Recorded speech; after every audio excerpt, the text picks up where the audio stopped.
I'm looking right, baby. She wanna think I'm only out here for the night, baby. On Puerto Rico, Casamigos with the Sprite, baby. She wanna fuck with the scammers, talk to me nice, baby. She hit the bottle in the holders, wobble wobble. Just started fucking for a fight, the cobble wobble. African twin, hit spin, hit the throttle. She wanna fuck with the gangsters, talk to me nice, baby. Finish the bottle when I hope then she a model. She in the mirror like it's Showtime, the Apollo. Catch up the phone, now I pull up in the Tahoe. Thought it's boring, I ain't calling unless she swallow. She don't listen, I ain't tripping, she don't follow. Got another wetty swerving on her potholes. Got another thought, he thinks she hit the lotto. She pop a perky, then she chase it with Moscato. This bitch is bad, she fucking all the drug dealers. I took his bitch and then I took his plug, nigga. Have her back, I'm getting to the bag, nigga. Bust in your house, I'm running through your stash, nigga. On the grand flashing all that cash, nigga. Part in my back, I'm counting all these stacks, nigga. Gucci duffel Louis on my ass, nigga. Hennessy and TNT, we blast, nigga. Ferragamo on my chest, I'm looking right, baby. She wanna link, I'm only out here for the night, baby. On Puerto Rico, Casamigos with the Sprite, baby. She wanna fuck with the scammers, talk to me nice, baby. She hit the bottle in the holders, wobble wobble. Started fucking for a fight, the cobble wobble. African twin, hit spin, hit the throttle. She wanna fuck with the gangsters, talk to me nice, baby. This whole insect, she fucking on the damn crew. Coming out of sock, she lost her damn shoe. Her friend a poppin', she ain't got no damn clue. Rollin' O's and weed and smoking bamboo. Smoking gelato when the Tahoe smell the fucking jaw. She wanna ride with me cause we look like some movie stars. The stody moving faster than a speeding car. Coming through the door with no panties on. Poppin' Molly's and you know she took a Zanny bar. Talking about a Mazda is a family. I am in the building. I am in the building, y'all. We got a lot to get to.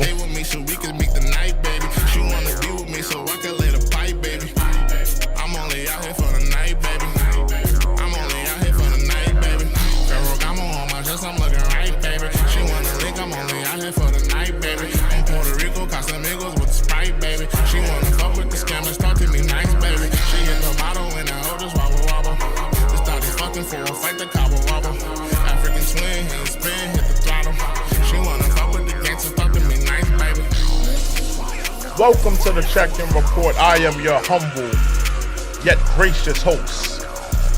I am in the building. I am in the building. I'm not the homie. I'm the one and only Macaroni. Welcome to the show, y'all. I said welcome to the show, y'all. Listen, we got a lot to get to. Patti LaBelle, we need you to come to the table. Say it ain't so, Patti LaBelle at the DNC. Trying to slang a few pies.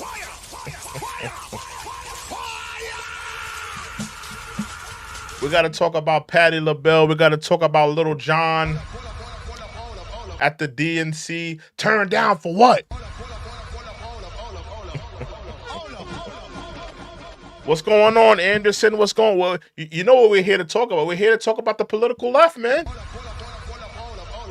Little John was at the DNC. Turned down for what? How stupid do Democrats think black people are? They think all we want to do is party, turn up, twerk.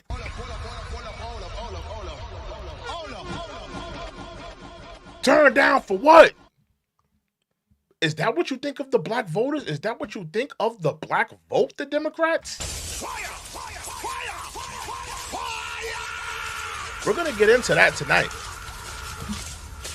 We're going to get into Patti LaBelle and her pies. We're going to get into Barack Obama, who just was on the stage with him and his wife. We're going to get to him and his wife comments. A lot to get to. An action-packed show tonight. Make sure you guys hit that like button. Make sure you hit that subscribe button. We have a lot to get to tonight. Hit that like button. I need you to hit that like button. What a thrill. Hit that like button. Hit that subscribe button as well, y'all. We got a lot to get to. And silence through the night. Barack Obama was on stage. Michelle Obama was on stage. We got to get to their comments, their rhetoric. Hit that like button right now.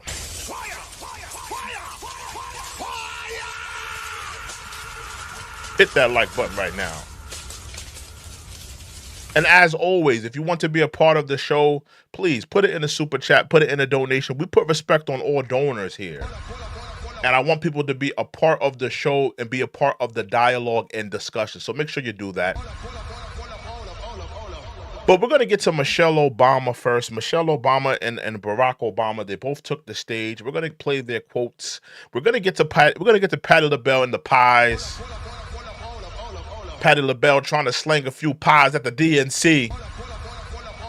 I heard she had sweet potato there, apple pie, pumpkin pie. I even heard she had banana pudding on the stand. I heard she had banana pudding on stand.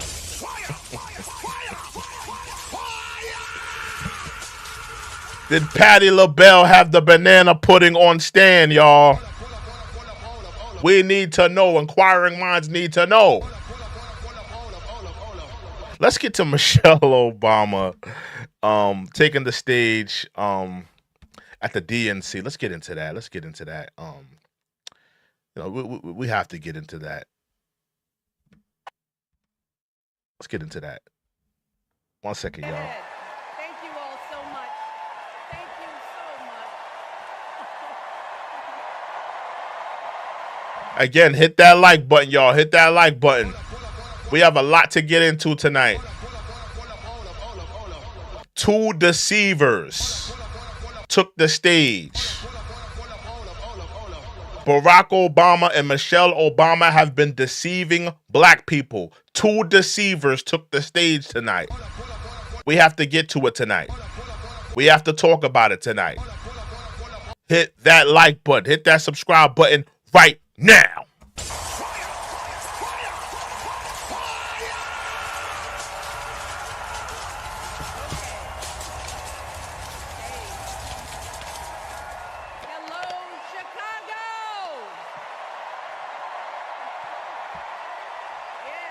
And just in case you guys don't know, they're in Chicago.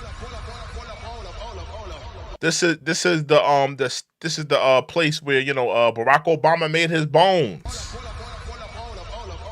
Everybody thought, hear me out. Everybody thought when Barack Obama was done with his presidency, everybody thought that he was going to go back to Chicago and clean up the streets. He did not do that.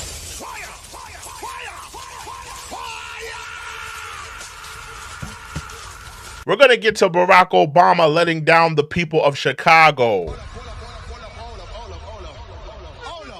Everybody knows Chicago. The city has fallen down, downtrodden, migrants in the streets committing crimes, crime up, violence up. Did Barack Obama let down the city of Chicago?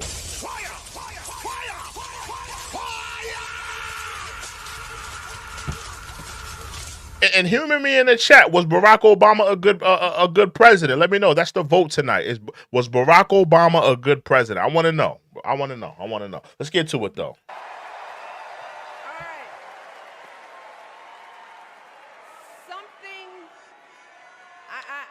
Something wonderfully magical is in the air, isn't it?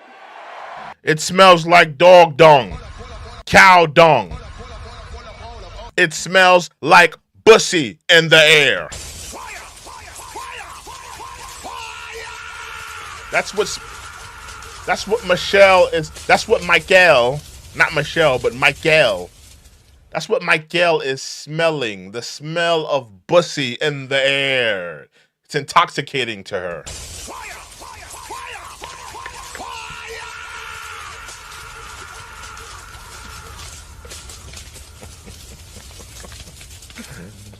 Let's get back into it. Yeah. We're feeling it here in this arena, but it's spreading all across this country we love. A familiar feeling that's been buried too deep for far too long. Hit that like button. Hit that subscribe button, y'all. And if you want to be a part of the discussion, please put it in the super chat. We put respect on all donors here. We put respect on the donors. We want people to be a part of the dialogue and discussion. So please put it in the super chat. You know what I'm talking about. It's the contagious power of hope.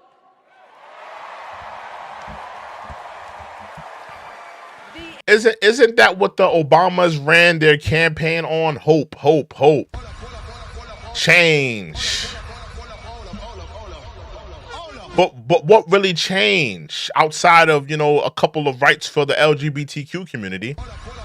What changed for, you know, the 95% black vote that they got? What changed for those black voters?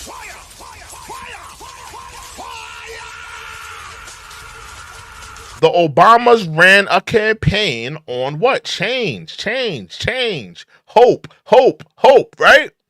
What changed for those black voters?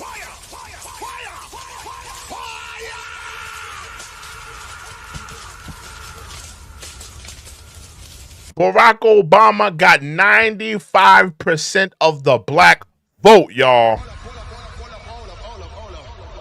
But he incentivized who? The LGBTQ community, right? He bailed out the big corporations, right? Why didn't he bail out the 95% black vote that voted for him? Why didn't he incentivize us?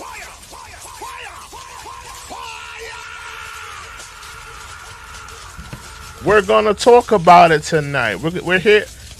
Two deceivers took the stage tonight. Barack Obama and Michelle Obama. Two deceivers. And make no mistake, these are two deceivers.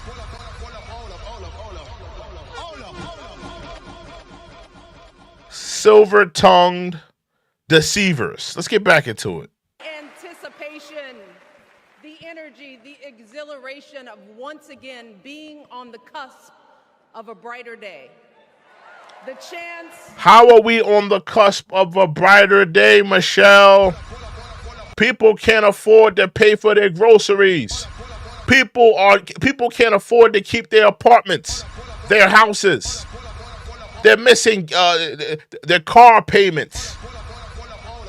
People can't pay their bills, Michelle. What are you talking about? And whose fault is it? It's Kamala Harris's fault.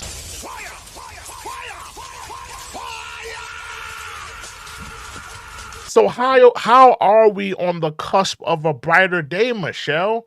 How are we on a cusp of the brighter day when things keep getting harder for the average American? Things ain't getting better. The days ain't getting brighter. The days are getting darker, longer, harder.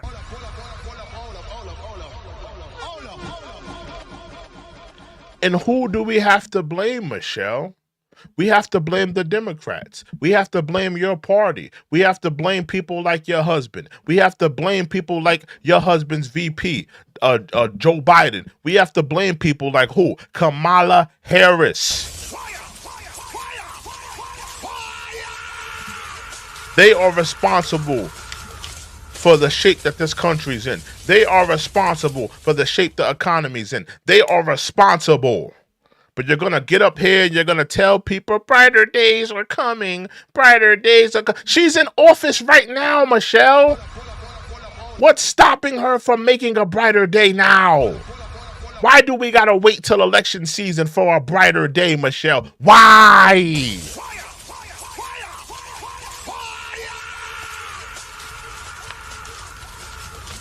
You make it make sense.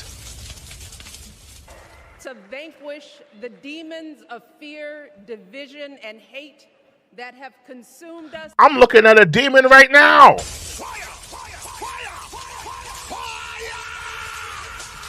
I'm looking at a what is the job of a demon? What is the job of a demon? I want y'all to what is the job of a demon? A demon deals in what? Deception, evil spirits, deception. Is that not what you're doing right now, Michelle Obama? You are trying to deceive black and brown people into voting for Kamala Harris.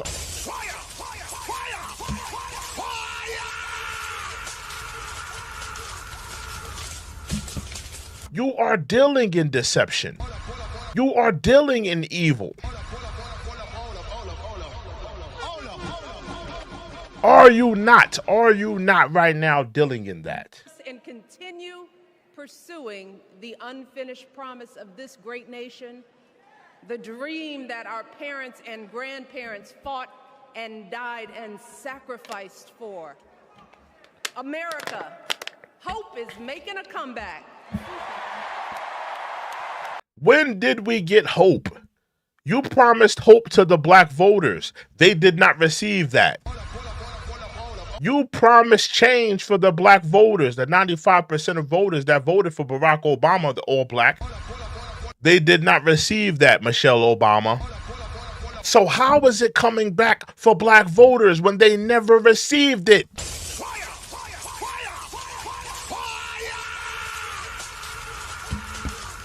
You gave black voters false hope. You gave black voters false change.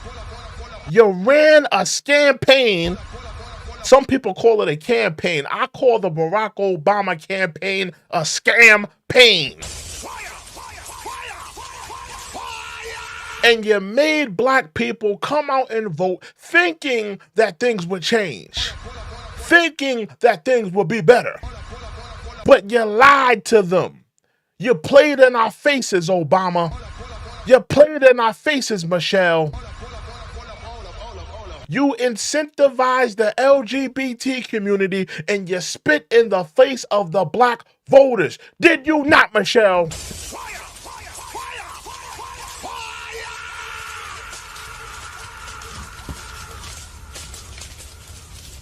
Salute to Ty Corbin. Salute to Ty Corbin. Ty Corbin said they did nothing for black people. That's absolutely 1,000% a Snapple fact. They did nothing for black people. Did not incentivize them. Even the LGBT, like, hear me out. Just hear me out for a sec. I just want to put this in perspective for y'all. Put this in perspective. 95% of black people voted for Barack Obama.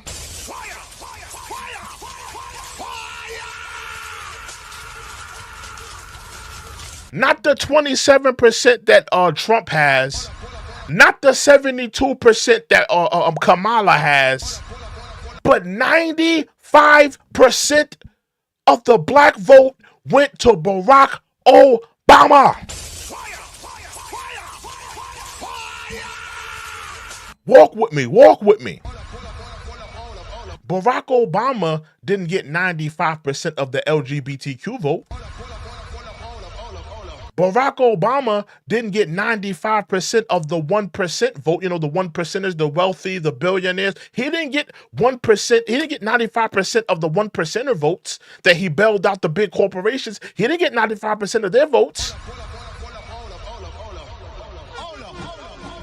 Barack Obama got 95% of the black vote, and he did nothing for black people. He incentivized the immigrant class. He incentivized the LGBTQ. He incentivized big corporation, but did nothing for the black community.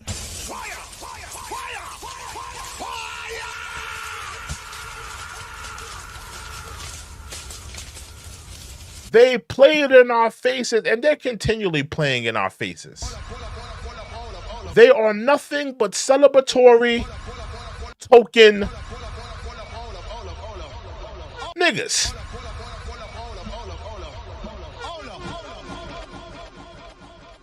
They did not incentivize the black community. They did not do anything for the black community. Make no mistake. And again, if you want to be a part of the discussion,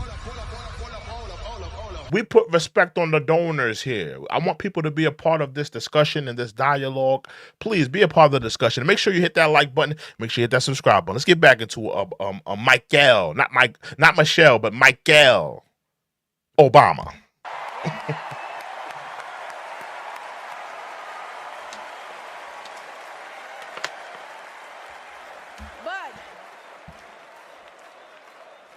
to be honest, I am realizing that until recently, I have mourned the dimming of that hope. And maybe you dimmed the hopes of black people for 8 years. You want to talk about the dimming of the hope? What about all those black voters that thought you were going to change their communities? They thought that they were going to get reparations. They thought they were going to get a hate crime bill that were going to protect black citizens from white supremacist officers. What about the hope you dimmed for the black voters?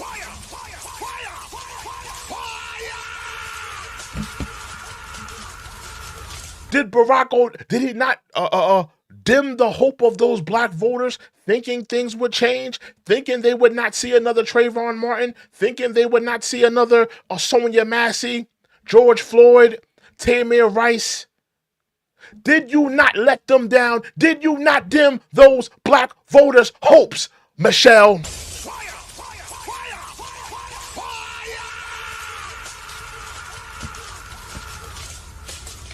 You absolutely dimmed their hopes. You absolutely put a cold blanket on their dreams and their aspirations. But here you're going to cap, you're going to talk, oh, the dimming of the hope, the dimming of the hope. Kamala Harris is dimming the average American's hope right now. The average American can't afford a home, a house. Damn sure can't even afford to pay their damn grocery bill. So she's dimming hopes right now.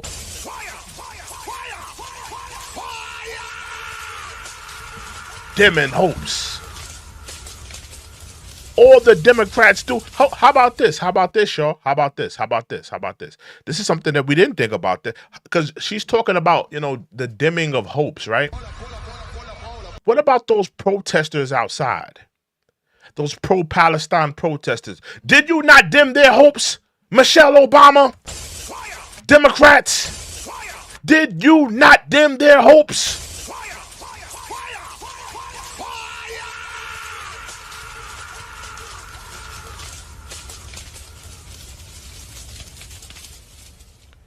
You're talking about dimming the hopes of these people, but Trump is dimming the hope in America.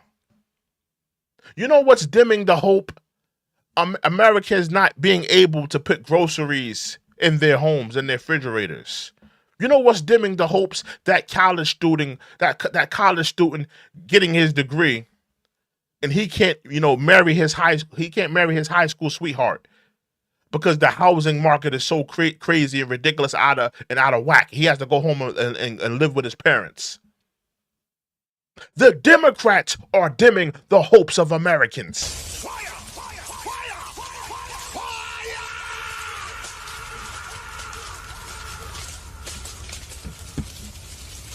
The Democrats are actively dimming the hopes of Americans. This time you can't blame 4-5. You can't blame Trump. We have to look at the Democrats. They have been running this country into the ground, have they not? Hit that like button, y'all. Hit that like button. Hit that subscribe button. If you want to be a part of the discussion, please put it in the super chat. I want people to be a part of the dialogue and the discussion. Let's get back into it. You've experienced the same feelings, that deep pit in my stomach, a palpable sense of dread about the future. And for me, that mourning has also been mixed with my own personal grief. The last time I was here in my hometown was to memorialize my mother, the woman who showed me the meaning of hard work and humility and decency. The woman who set my Sinclair's in the building. Hey, what's up, Sinclair? Sinclair's in the building. What's up? Salute to Sinclair. Moral compass high, and showed me the power of my own voice. Folks,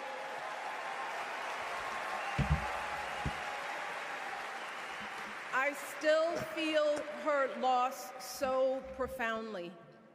I wasn't even sure if I'd be steady enough to stand before you tonight, But my heart compelled me to be here because of the sense of duty that I feel to honor her memory and to remind us all not to squander the sacrifices our elders made to give us a better future.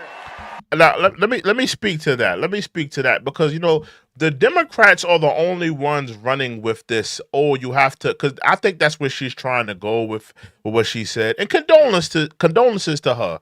Condolences to her. For burying her loved one, her mother.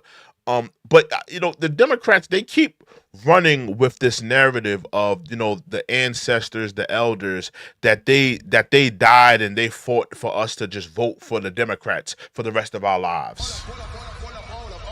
That's what the Democrats tell us. Oh, you gotta vote. You gotta go out there and vote. That's what you hear Roland Martin and the D.L. Hugleys and the Tavis Smileys and the Steve Harvey. This is the rhetoric you hear from them. Go out there and vote. Go out there and vote. Pretty much what they're telling you is to go out there and vote for the Democrats. Don't ask for anything. Don't get incentivized. Don't have an agenda. Just go out there and vote for the Democrats blindly. Black people have awoken from that nonsense. They have awoken from that.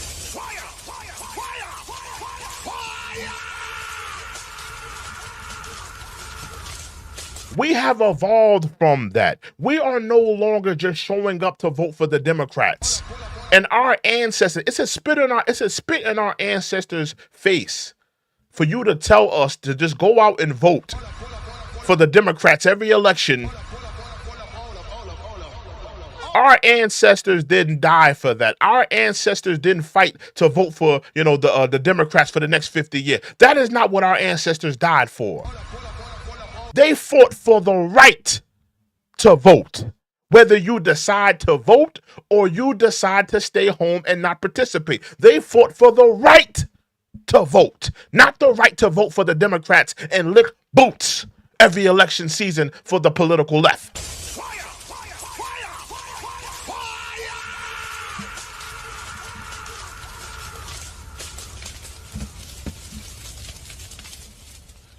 But, you hear a lot of Democrats say that. They just want you to come out, vote for the political left, vote for the Democrats every year.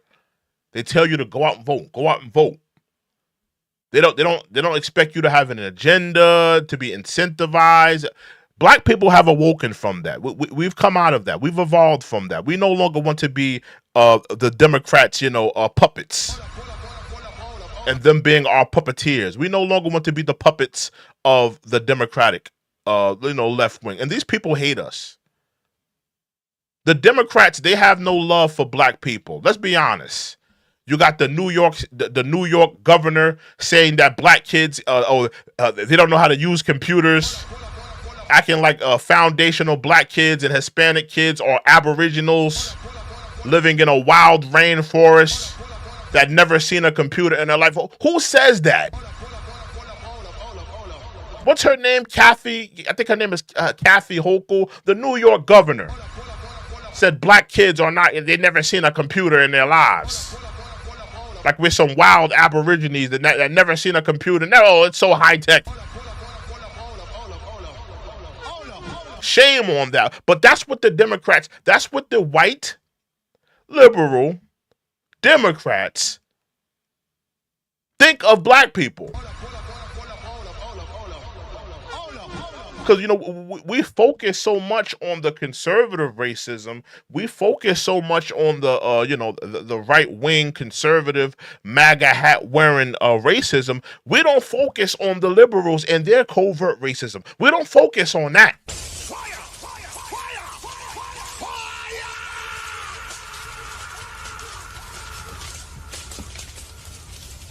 Let's get back into it. You see, my mom, in her steady, quiet way, lived out that striving sense of hope every single day of her life. She believed that all children, Again, if you want to be a part of the discussion, we put respect on the super chats here. I want people to be a part of the I want to know what y'all think about Barack Obama and Michelle finally showing up in Chicago. You know, they're not going to do anything for Chicago. They just came to show face, really. But I want to know what you guys are thinking. Please put it in the super chat. We put respect on the super chats here. Be a part of the discussion. Be a part of the dialogue. Let's get back into it. All people have value, that anyone can succeed if given the opportunity. She and my father didn't aspire to be wealthy. In fact, they were suspicious of folks who took more than they needed. They understood that it wasn't enough for their kids to thrive if everyone else around us was drowning. So my mother volunteered at the local school. She always looked out for the other kids on the block.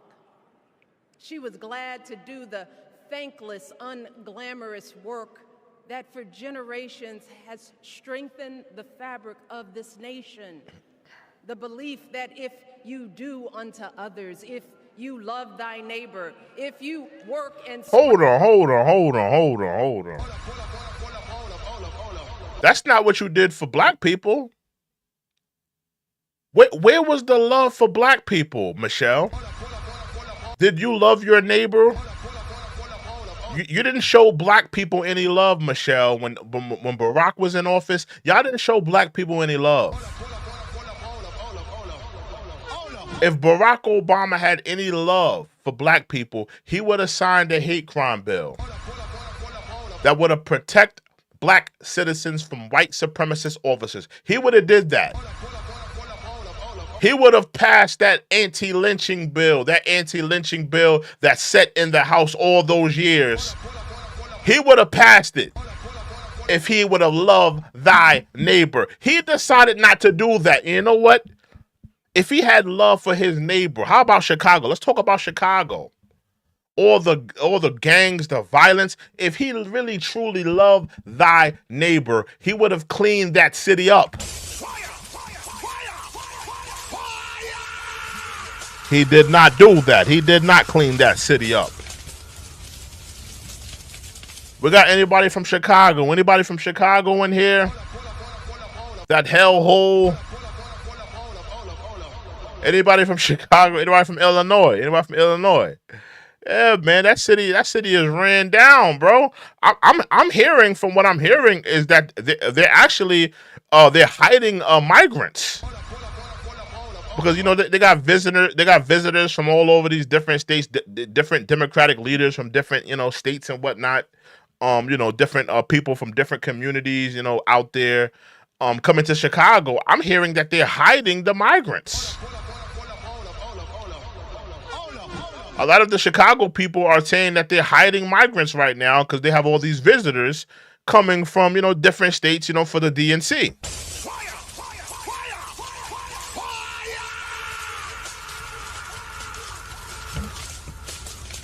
Hit that like button, y'all. Hit that like button, y'all. We gotta get the Patti LaBelle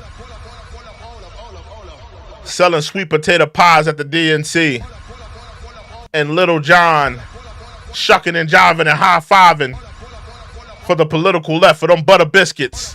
Lifetime supply of butter biscuits for Little John. We got to get to him too. Let's get back into Michelle here. Rape and sacrifice, it will pay off.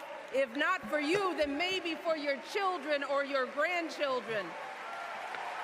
You see, those values have been passed on through family farms and factory towns, through tree-lined streets and crowded tenements, through prayer groups and National Guard units. And hit that like button, hit that subscribe button, y'all. Hold on. What a thrill. We got 100 people in here. I need you to hit that like button, man.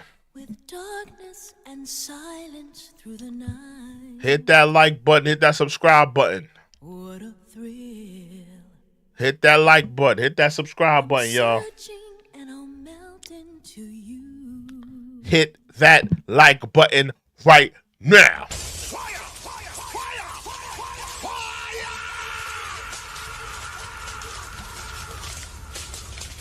Thank you, Don. Don says, I like your glasses. Thank you. I appreciate that. Thank you.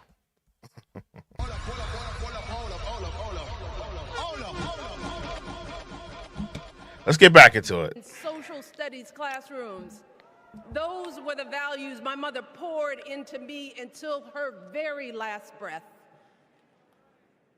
Kamala Harris and I built our lives on those same foundational values. Even though our mothers grew up an ocean apart. Yeah, because your mother was a foundational black woman and her mother was an Indian woman. They were not alike. Let's be real here.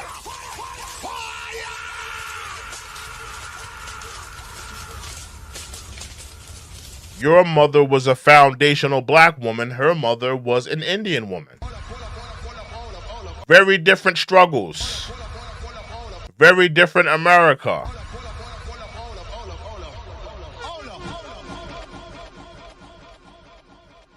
You know? Very different backgrounds. They shared the same belief in the promise of this country. That's why her mother moved here from India at 19. It's why she taught Kamala about justice, about the obligation to lift others up, about our responsibility to give more than we take. She'd often tell her daughter, don't sit around and complain about things. Why is Michelle talking about Kamala's home life like she know her? Like she went to college with her. Just to backtrack here, remember Barack Obama, he was hesitant to endorse this woman. Did y'all forget that? Barack Obama was hesitant to support Kamala because he thought that they were going to do a primary and he wanted to support the true nominee, right? Then when he found out that they were not going to do any primaries, that they were just going to hand her the nomination, and they were kicking out Joe, that's when he decided to endorse her. So, I mean, it's not like they have all this time of knowing one another and, you know, they're cool and they go to the cookout together. That's not what this is. They capping right now. A lot of, fake handshakes and phony laughing. Kamala does that the best of phony laughter. The cackling cow. But, it's a lot of phoniness. Michelle Obama, you was not rocking with this woman. Let's be clear. Where was Michelle Obama championing this woman? This so-called black woman, why wasn't she championing her during those Democratic primaries? Why wasn't she saying, "Hey, Kamala Harris, man, that's a good pick for the Democratic nominee"? Why wasn't she championing him? Why wasn't Barack Obama championing her? Why wasn't they? When they were kicking out Joe, Jim Crow Joe, Benadryl Joe, NyQuil Joe, Dayquil Joe, nighttime and daytime cough Joe. Why weren't they singing Kamala Harris praises and saying that, she's an excellent fit for the job? Why wasn't they saying it then? Barack Obama was still backing Joe Biden when Joe Biden didn't want to leave. Joe Biden didn't want to leave right away. He was trying to hold on to that job. Barack Obama was he was still backing Joe. He wasn't singing the praises of Kamala, but now you guys are on the Kamala train. Okay.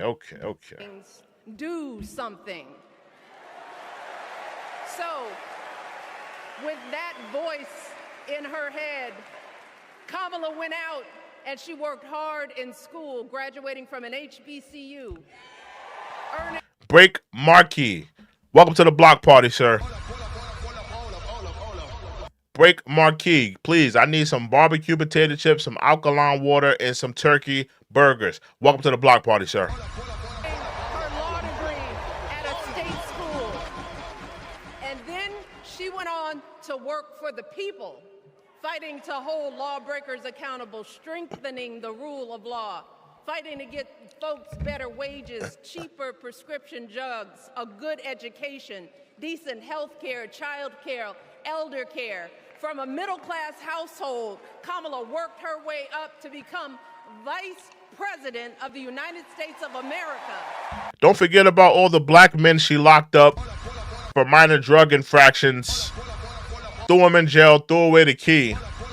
Don't forget that she put an innocent man on death row, withheld evidence that would have freed him while he was sitting there. He could have got a lethal dose in his arm. Kamala Harris was holding that information back, letting him stay on death row. Don't forget about that. She said this little number as well. I'm not going to sit here and say I'm going to do something that's only going to benefit black people. No. Don't forget about that.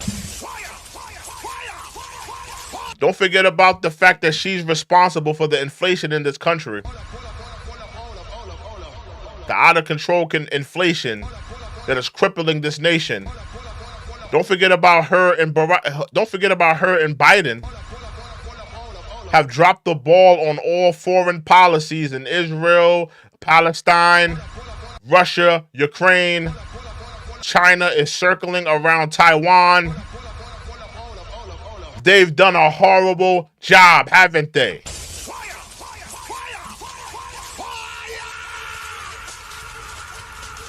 Horrid job, horrible job.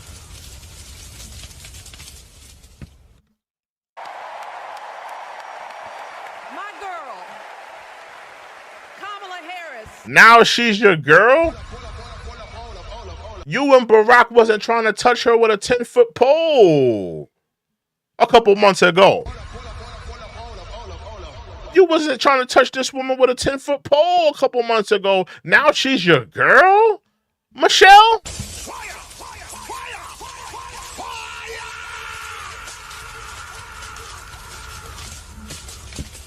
Very phony to me. Very fake to me. Very contrived to me. Very fake and phony. Now she's your girl. This is my girl, y'all.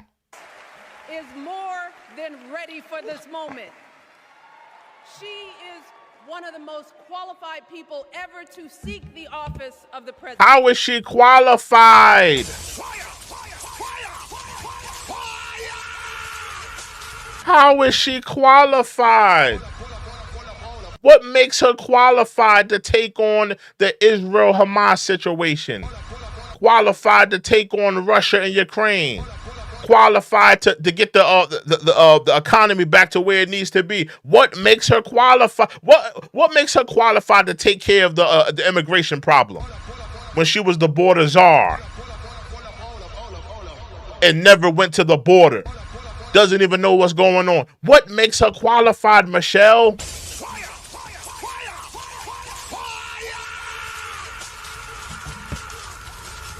What makes her qualified? I'm confused. What makes this woman qualified to be the next president? Because I haven't seen, normally we should be able to see some things. We should be able to say, well, Kamala did this and Kamala did that. Kamala did a great job with this. Kamala did a great job with that.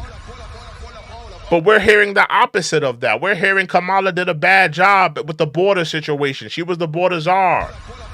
We're hearing Kamala did a horrible job with inflation. The economy's in bad shape.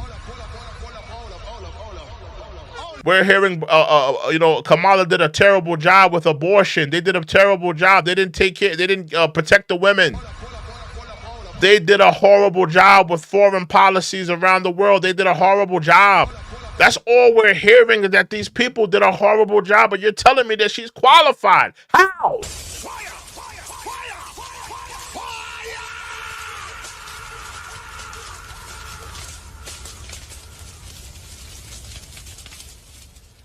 If you want to be a part of the discussion, I see a couple of you Kamala sexuals in there.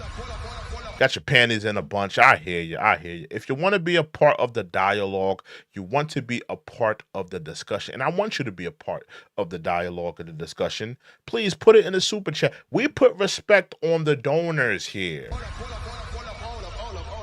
We read all donations here. I want people to be a part of this discussion. I want people to add something to this dialogue. Absolutely. I absolutely want to hear how you feel about the Obamas in Chicago at the DNC. I want to hear how you feel about that. Presidency.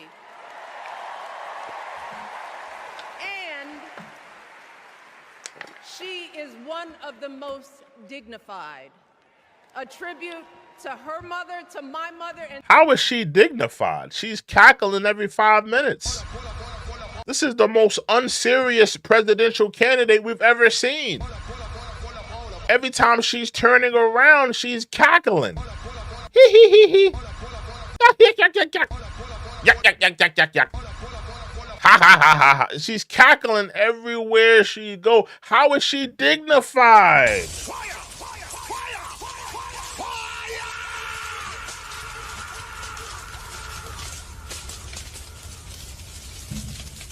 What makes her dignified? She's the most unserious presidential candidate I've ever seen in my life. But you're telling me she's dignified. How? Wow. How? And to your mother, too. The embodiment of the stories we tell ourselves about this country. Her story is your story. It's my story. It's the story of the vast majority of Americans trying to build a better life. Look, Kamala knows, like we do, that regardless of where you come from, what you look like, who you love, how you worship, or what's in your bank account, we all deserve the opportunity to build a decent life. All of our contributions deserve to be accepted and valued.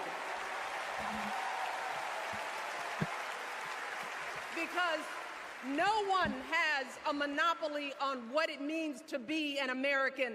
No one. And humor me in the chat, y'all. Humor me in the chat.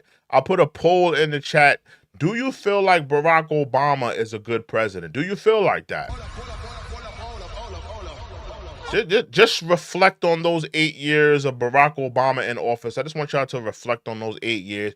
Did you feel like he was a good president? If you're a black person like me, if you're a black man, a black woman, you would feel like, no, he wasn't a good president.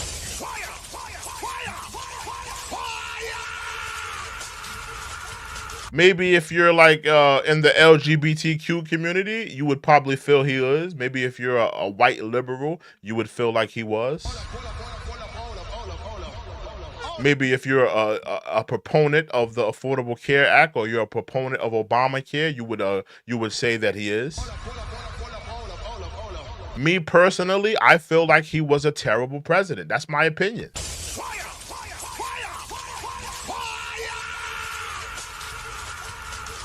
He incentivized every other community, and he set on the dreams and the wants and the aspirations of the black voter that came out in record numbers. Record numbers. Black voters came out in record numbers supporting him. And he spit in the black voters' faces. We can't forgive that. We can't forgive that. We can't unsee that.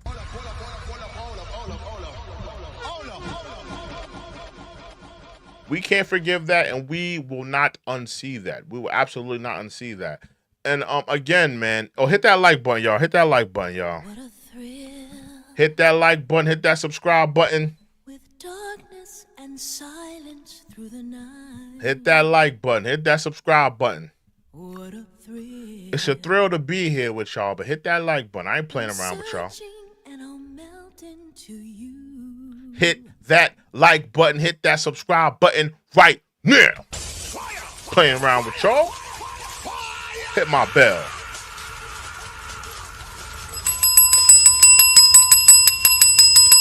Old school check-in report, nigga, with the bell, nigga. Hit that damn like button. Let's get back into it. Let's get back into it. Kamala has shown her allegiance to this nation, not by spewing anger and bitterness, but by living a life of service. and always pushing the doors of opportunity open to others, she understands that most of us will never be afforded the grace of failing forward. We will never benefit from the affirmative action of generational wealth.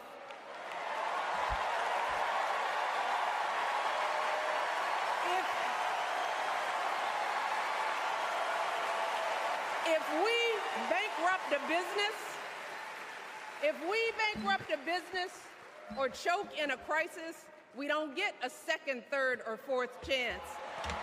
If things don't go our way, we don't have the luxury of whining or... If you want to be a part of the discussion, please put it in the super chat. We put respect on all donors here. We put respect on all the donors. Please put it in the super chat. Cheating others to get further ahead. No. You cheated the black voters. What are you talking about? Am I off basis by saying that Barack Obama cheated the black voters? He definitely cheated the black voters. If you're a white liberal, I understand you feel like Barack was great. He was the greatest thing since sliced bread. If you're part of the LGBTQ, I understand you feel like Barack Obama was the greatest thing in the world. But if you're a black person living in America, you gotta feel kind of cheated by the 8 years of Barack. You gotta feel kind of cheated, don't you?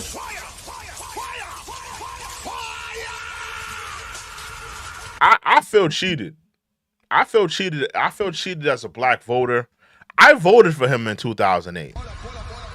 I feel cheated.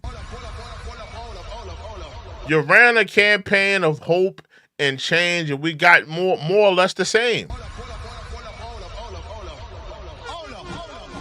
He didn't do anything for black people, and it's not about reparations, because I know a lot of y'all, they just want something. Meanwhile, you're not saying that to the European Jewish community when they sending over $1 billion. You're not saying that to the LGBTQ community. You're not saying that to the immigrants right now when they're putting them up in high-rise hotels and giving them credit cards. You ain't saying that to them. But when black people want something, it's a problem. It's an issue. We can't do it for you. But you can incentivize everybody else, huh?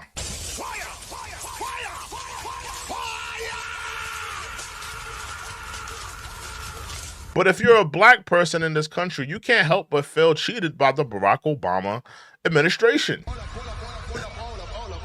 95% of the black vote went for this man and his wife. 95% record black voter numbers. And you did not incentivize us in any way, shape, or form.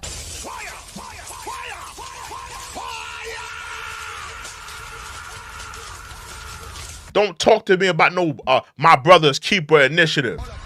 Get that crap out of here. We need tangible things. Things we can benefit off of. Get that My Brother's Keeper thing out of here.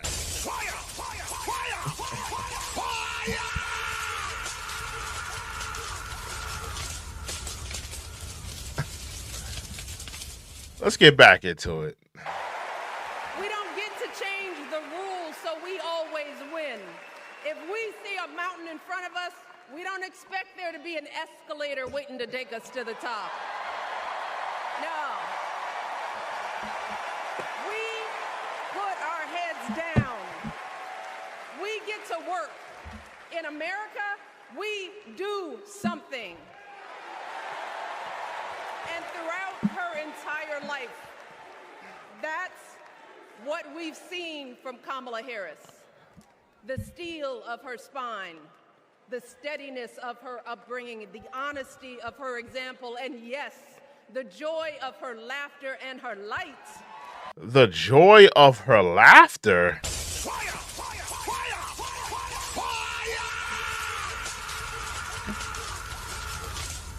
Her laughter is like, fingernails on a chalkboard. It's like hearing a mortally wounded animal cry out, cry out into the wilderness.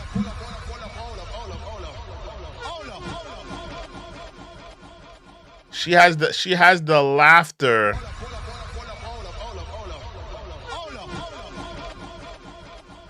of death. Absolutely. Her laughter is absolutely horrid to listen to. It's horrid.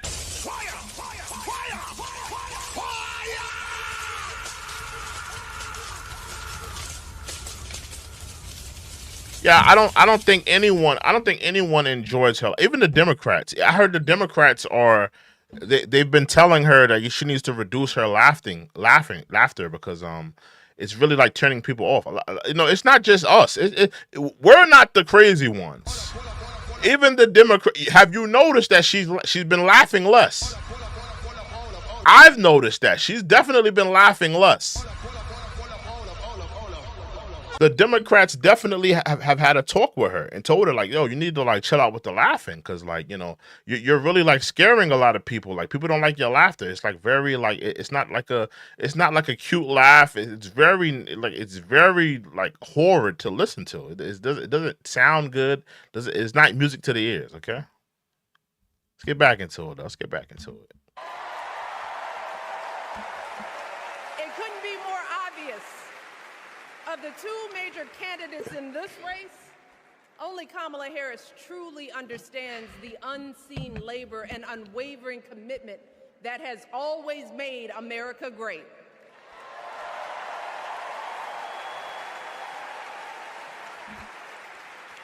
Now, unfortunately, we know what comes next. We know folks are going to do everything they can to distort her truth. My husband and I sadly know a little something about this. For years. What did they lie on you about? What did they lie on you about, Michelle?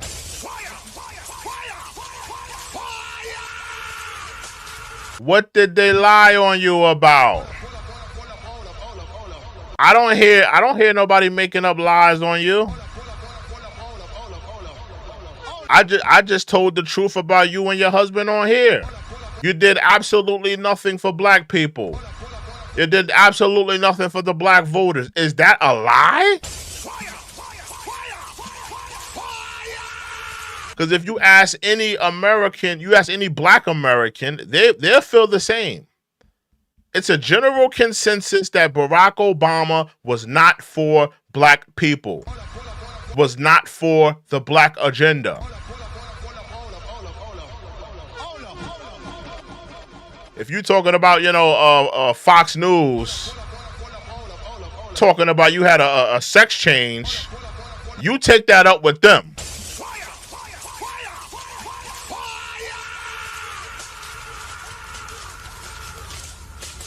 If you're talking about Fox News, questioning why Barack keeps calling you Michael instead of Michelle, you take that up with them.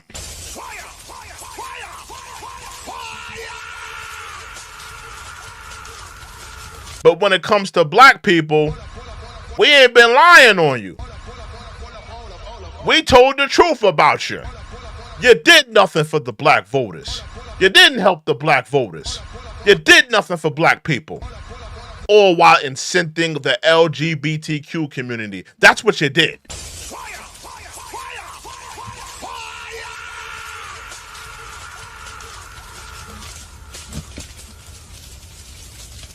You mad because Fox News said you got a little, a little Bullwinkle between your legs and you snipped that up. Now, I have no knowledge of that.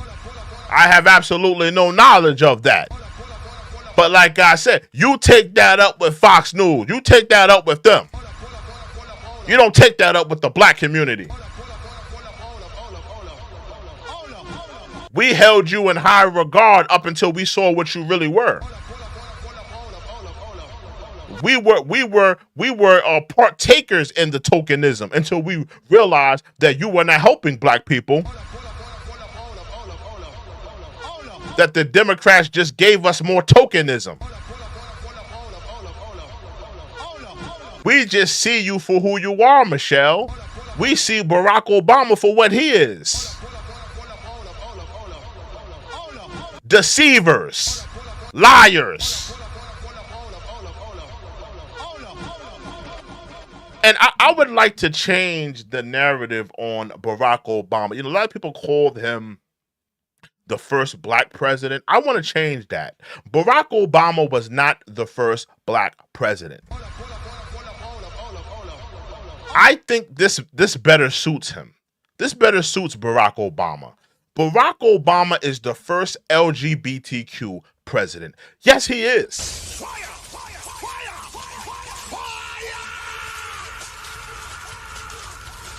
Barack Obama, you are not the first black president. You are the first LGBTQ president. You are not a black man, Barack Obama. You are an African from Hawaii. You are not a foundational black man. Respectfully. But I think we should change that. Barack Obama is the first LGBTQ president. I think that suits him better because he was working for their initiatives and their agenda. You wasn't working on behalf of the black agenda. You was not working on behalf of black people and the black voters. You are the first LGBTQ president. Donald Trump did everything in his power to try to make people fear us. See, his limited, narrow view of the world made him feel threatened by the existence of two hard-working, highly educated, successful people who happen to be black.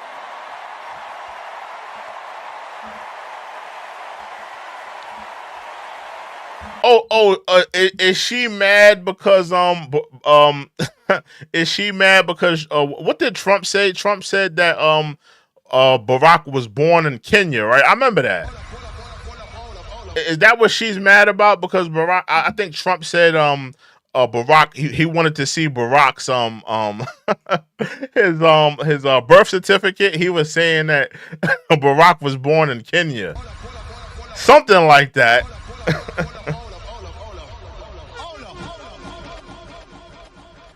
Is she still mad about that? Is that what she's mad about? Come on, I mean, a lot of people have forgotten about that. That's like so back in the days. Like people have forgotten about that whole stuff. I remember that though. I remember that.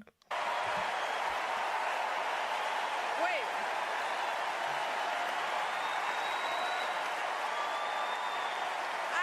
I want to know.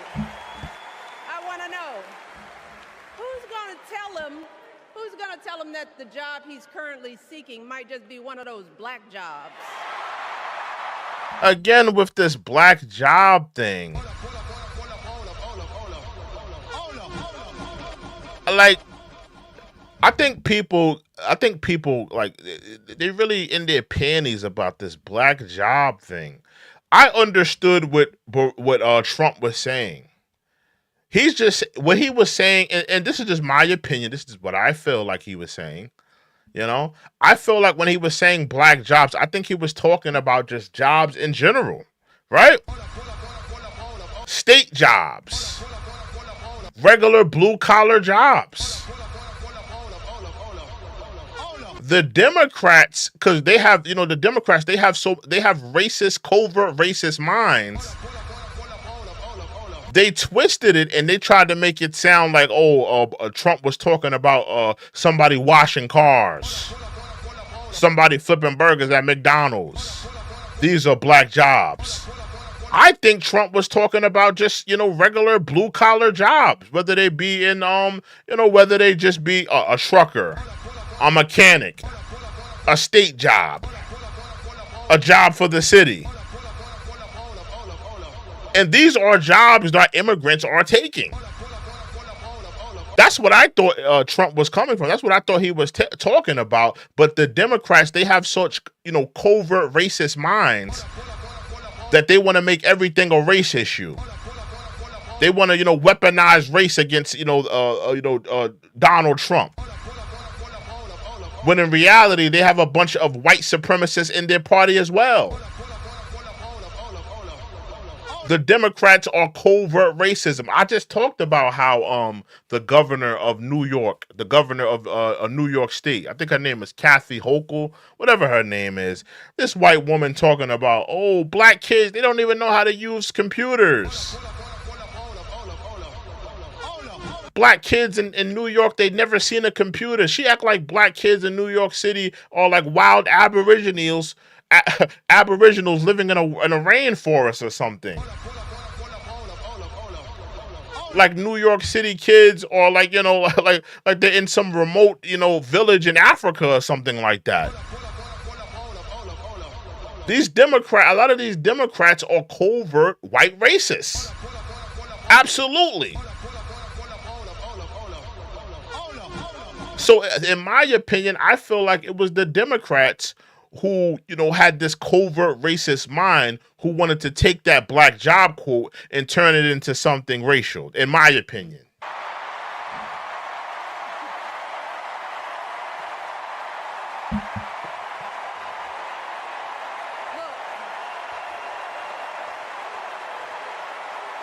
It's his same old con. His same old con. Doubling down on ugly, misogynistic, racist lies as a substitute for real ideas and solutions that will actually make people's lives better. What solution has Kamala given to people? What?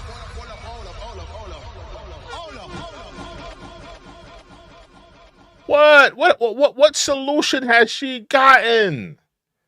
See, this is what the Democrats do. They deal in racism. Oh, you want to throw the racism card on somebody. You want to throw the sexist, the sexist, the misogynistic card at somebody. They want to throw everything but the kitchen sink.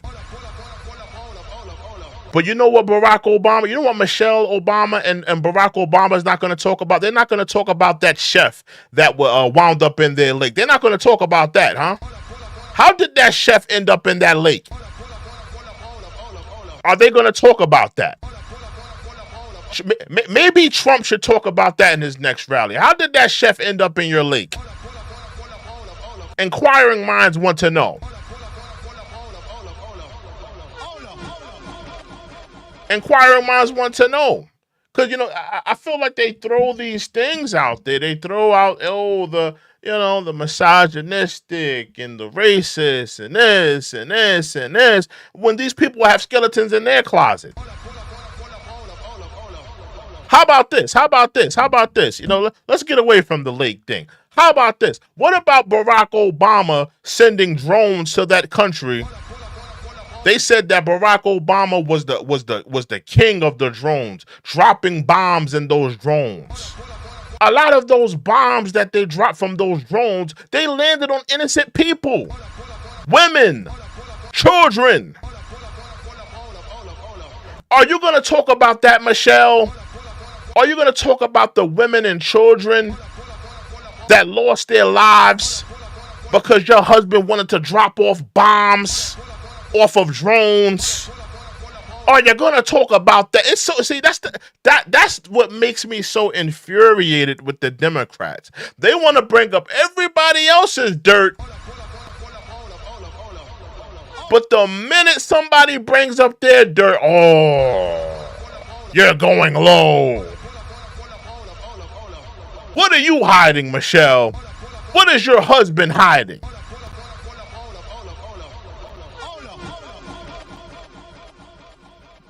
You know, real spill. Let's get back into it. Look, because cutting our health care, taking away our freedom to control our bodies, the freedom to become a mother through IVF like I did, those things... Whoa.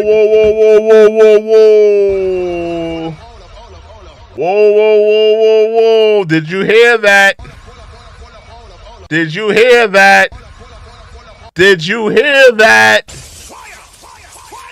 I gotta ask the question.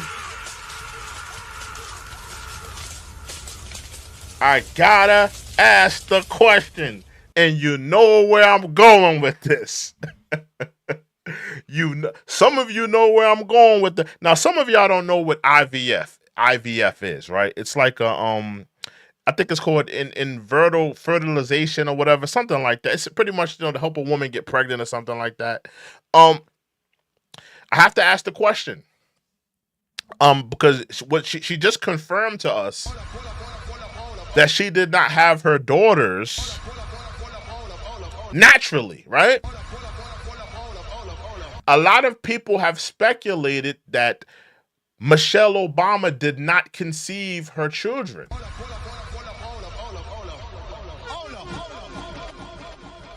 Let me say that again. A lot of people have speculated that Michelle Obama did not conceive. Now, I don't know. I have no knowledge. I'm just talking about speculations. I have no knowledge. I have no proof. I have no knowledge of none of the above, right? No type of knowledge. But I have to ask that question.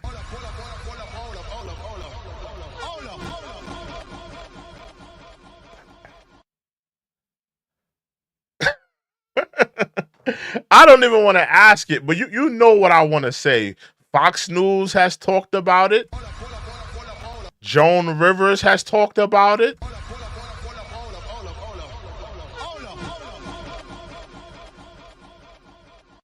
It begs the question. A lot of people have wondered why Barack was going so hard for the LGBTQ community. Why was he going so hard for that community? He wasn't going that hard for black people. But he was going hard for the LGBTQ community. And then, a diary pops up. I'm kind of like dancing around. I'm just dancing around it. I don't want to get to it. Because, it's real touchy. It's real touchy. But, a diary popped up and, Barack Obama was talking about his homoerotic exploits, when he was a younger man. He talked about how he wanted to be with a man and stuff of that nature. And I'm not knocking him, if that's the way he likes to swing, What did Silvio said in The Sopranos when he was talking about Big Vito? Oh, so he was catching, not pitching.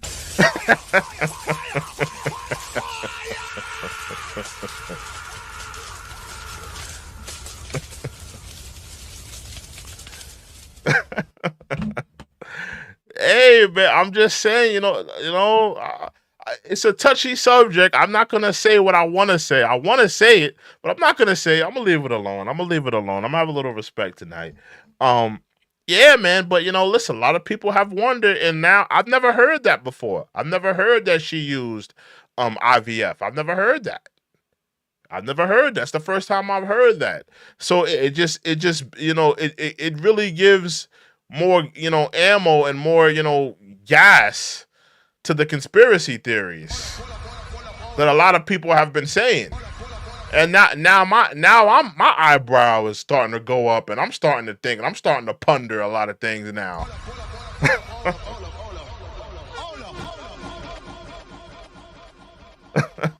I'm starting to think, I'm starting to think, I don't know, man. Let's get back into it, though. Not going to improve the health outcomes of our wives, mothers, and daughters. Shutting down the Department of Education, banning our books, none of that will prepare our kids for the future. Demonizing our children for being who they are and loving who they love. Look, that doesn't make anybody's life better.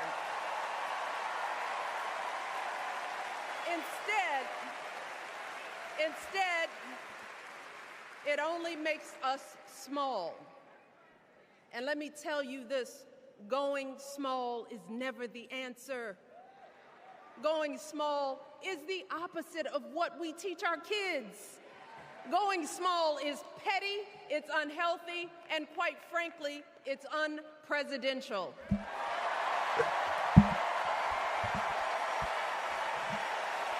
So, Would any of us accept this from Hit that like button. Hit that like button. Hit that subscribe button, y'all. that type of backward leadership? Doing so only demeans and cheapens. And let me say this as well. You could say, you know, what Barack Obama represented to me, his presidential time in the office, what it represented was just the same old song and dance. Because you got to remember, and I just want to tell you guys how I feel. What Barack Obama represented was just the same song and dance, just the same old politics, the same old nonsense. It wasn't anything different. It really wasn't. It wasn't anything different. You know, outside of the fact that people thought he was a black man, what was really different about his presidency? He did nothing for black people. He didn't give him any change, any type of hope. That's what he ran on, change and hope. The one thing I have to give to Donald Trump, I have to give it to him. Because what black people kept hearing from the Barack Obama administration, what we kept hearing was, oh, he can't do nothing for black people. He's the president of all people, not just black people. That's what we kept hearing. Every time we wanted something done, that's what we kept hearing. Donald Trump got in that office on day one, and he put all of those notions to bed.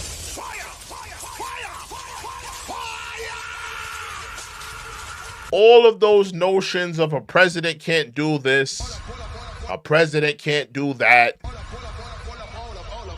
he can't get this done. He's the president of all people, not just one people. He put all of those notions to bed on day one.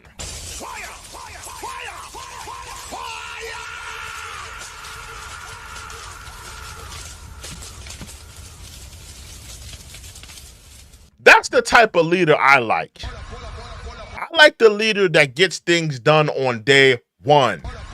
Changes the narrative. A lot of people thought, how Barack Obama, a lot of people thought how Trump ran was going to be how Obama ran the show. A lot of people thought Barack was going to get in that office. A lot of people thought that. They thought he was going to get in office, turn up, really make things move, shake and pop off. We didn't see that. We saw Donald Trump get it popping like that.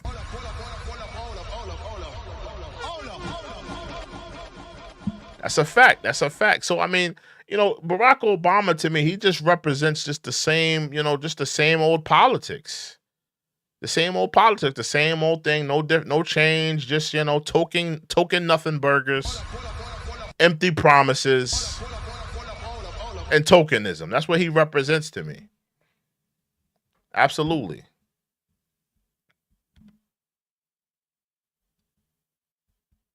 Further discourage good, big-hearted people from wanting to get involved at all. America, our parents taught us better than that. And we deserve so much better than that. That's why we must do everything in our power to elect two of those good, big-hearted people. Tampon Timmy and Kamala Harris and the pantsuit Messiah? That's who you want people to vote for? Tampon Timmy and the pantsuit Messiah? But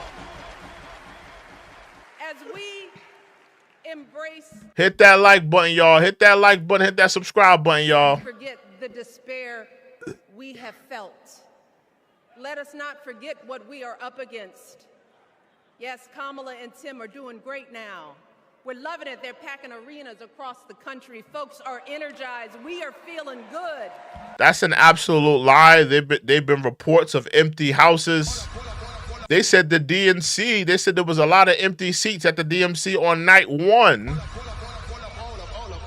That was where Biden gave that that farewell speech. Yawn. A lot of empty seats they were reporting on. They're saying that people are leaving early at the campaign rallies. They come to see the celebrities. Kamala comes out. People are leaving. They don't want to be there. Some of them are not even staying for her speeches. They just showing up because they want to see Meg twerk. They showing up because they want to see their favorite rapper shuck and jive. But remember, there are still so many people who are desperate for a different outcome, who are ready to question and criticize every move Kamala makes, who are eager to spread those lies, who don't want to vote for a woman, who will continue to prioritize building their wealth over ensuring that everyone has enough. So no matter how good we feel tonight or tomorrow or the next day, this is going to be an uphill battle. So folks. But why is it an uphill battle, Michelle? Tell the truth. It's going to be an uphill battle because people don't believe in Kamala Harris. It's going to be an uphill battle because she has done a poor job running this country. It's going to be an uphill battle because people have realized that their foreign policies and how they're running this country have been bad. You're blaming the wrong person. We should be looking for better leaders. You're looking for the same leader to do a different job. That's absolutely nonsense.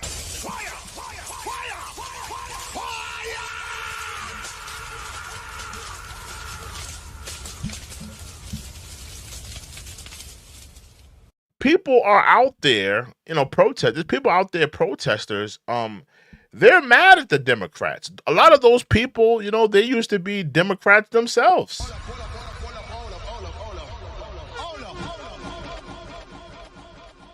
I mean, a lot of them feel betrayed by the Democratic Party. A lot of them feel like, that they're not really doing anything, rightfully so. Yeah, man. I mean, and the Democrats, they have an issue. They love to pander to everybody. And the problem with pandering to everybody, because they're going to run into this issue on election night. They're going to run into this issue on election night. The problem with pandering to everyone, when you tell every community you're going to do this for them and you're going to do that, you make it sound like, yeah, we're going to do things that's going to impact all of you guys. When you ultimately tell all of them all of these nothing burger sayings and they realize that you're not working for them and doing things for them specifically, all of them are going to feel betrayed. A lot of communities feel betrayed. The black community feels betrayed by the Democrats. The feminist community feels betrayed by the Democrats. The Muslim community feels betrayed by the Democrats. The Jewish community feels betrayed by the Democrats. The legalized Hispanic community feels betrayed by the Democrats. All of these people feel betrayed.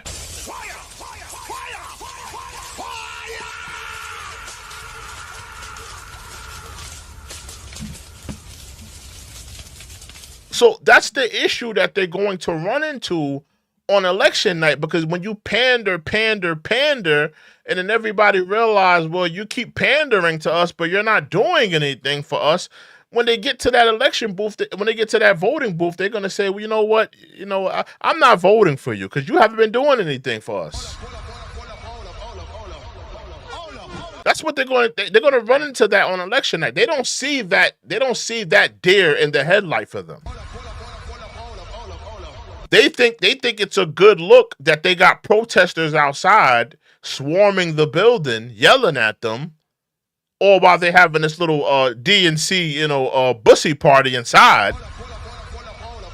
They think that's a good look. No. That's not a good look at all. It's not a good look at all. They have lived amazing lives. And I am confident that they will lead with compassion, inclusion, and grace. But they are still only human. They are not perfect. And like all of us. All right, Michelle, you're putting me to. Can we get to Barack now? It's time to get to Barack, Michelle.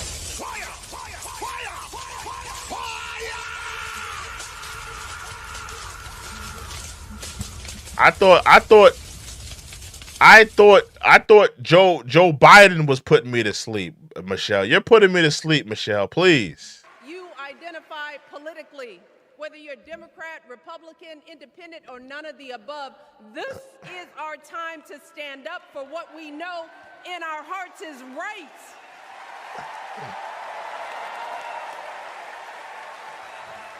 To stand up, not just for our basic freedoms, but for decency and humanity, for basic respect, dignity, and empathy, for the values at the very foundation of this democracy.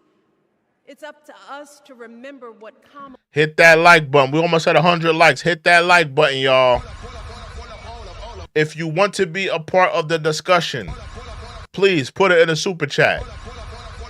I want to hear what you guys are thinking. I want y'all to be a part of the discussion. Hit that like button right now. Hit that like button. Hit that subscribe button right now. Darkness and silence through the night. Hit that like button. Hit that like button. What a thrill. We're gonna keep it on this black man with the big teeth right here. He's in amazement. Look at him. He got his Democratic Kool-Aid smile on his face. He's in Democratic heaven.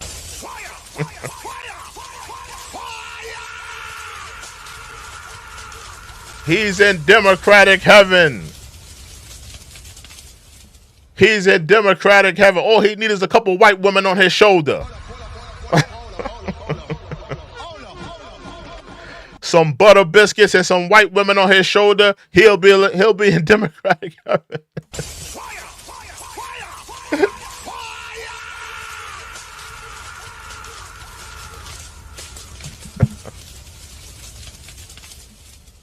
Let's get back into it. To get this done, only 11 weeks to make sure every single person we know is registered and has a voting plan. So, we cannot afford for anyone America to sit on their hands and wait to be called.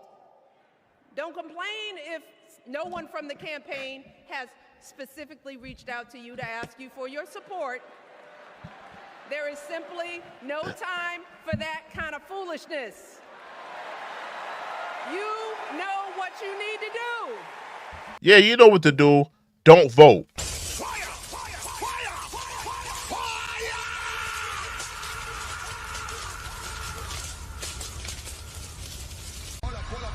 Don't vote. Now listen, if you really feel like Kamala's the right choice, if you really feel like Trump is the right choice, vote. But if you feel like neither one of them are right for you, that they're right for America, do not vote. Don't be swayed by the Democrats to come out there and vote for them. Vote for them for what?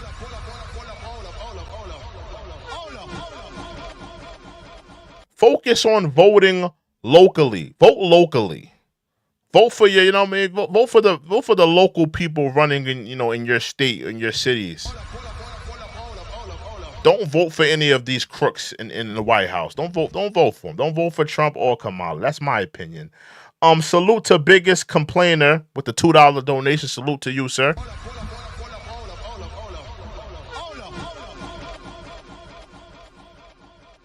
Biggest complainer says doing everything possible to coattail ride Obama.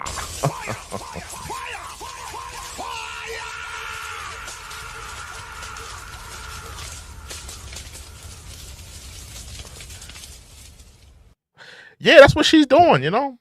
She's coattail riding Obama, you know, she's up there talking her talk. I think I'm gonna be honest with you. I think that she wants to run at some point. I think that she's telling people that she doesn't want to run. I think she wants to run, but the time is not right for her yet. She wants to wait a while, but I think she wants. I think she's going to run at some point. Especially now that, you know, if Kamala, you know, by some miracle wins, I think that's going to even give her more incentive to run. But I think she wants to run. I think she wants to run because I don't really see a reason why she needs to be, you know, making this. I know they do things together, but I don't see why she has to do this though. I mean, I think somebody else could have brought out Obeezy. That's Barack, you know what I'm talking about. But yeah, you know, she's coattailing right now. She's coattailing. I mean, we really didn't need to see her at the DNC. I mean, I don't really see the point in her being here, but I mean, it is what it is. It is what it is. Oh, snap. What the hell did I do? Did I click something? Oh, I think I clicked the wrong thing. Damn. Hold on 1 second, y'all. Repair sends on a $5 Repair and support. Salute to him with the $5 donation.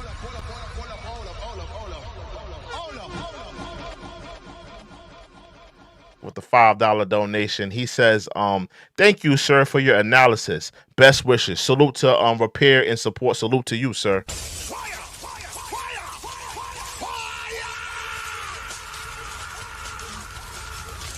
We're gonna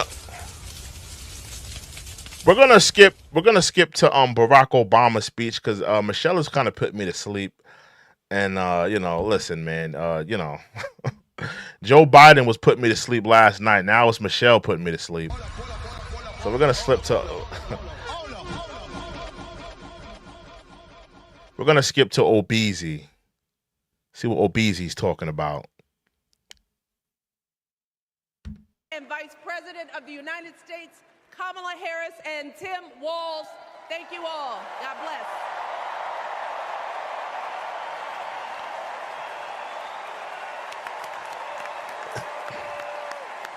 We're about to get to Obeezy, Barack Obeezy.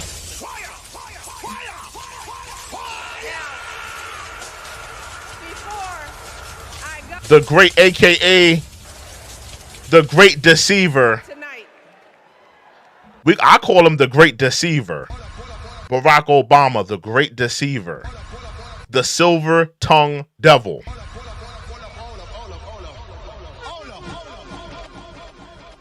Salute to biggest complainer with the $2 donation. He says, lifelong politicians are professional panderers. That's a fact.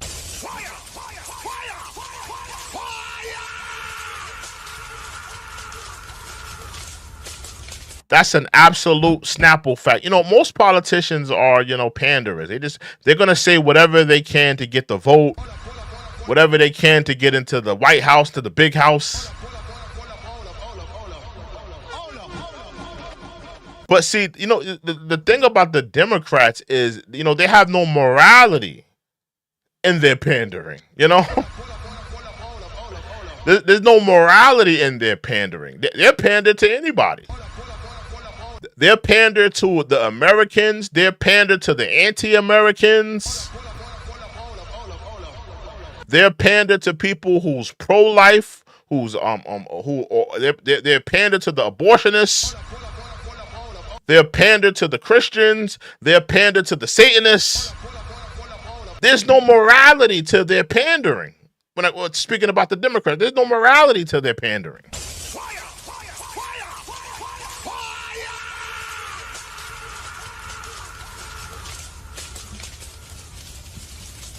If you're gonna pander, at least have some morality to your pandering, you know. At least have some morality to your pandering. That's the issue that I have with the Democrats. They have no morality in their pandering. It's crazy. How are you pandering to Americans people who love their country, people who serve the country, who salute the flag every morning, people who probably serve their country, who probably are veterans? How do you pander to them And then you pander to people who are anti-American, who go to these protest rallies. They're burning American flags. They're stomping on them. How do you pander to both crowds?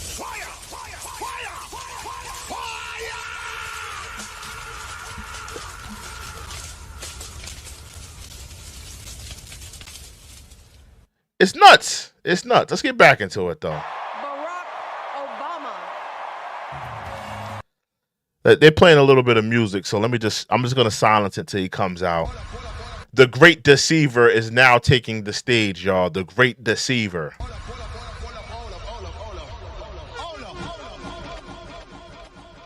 The Great Deceiver is about to take the stage, y'all. Let's get ready for the Great Deceiver. Yeah, stand by your man, Barack. Stand by your man. Stand by your man. Best as you can. I mean, stand by your wife. My fault. Stand by your wife. My fault. I have no knowledge of any. Stand by your wife. My fault. I was speaking out of term. Hold on. They still playing the music? Come on, bro. Let's get to the speech now. Come on. Thank you. Barack Obama, let's get into it. Thank you, everybody. Thank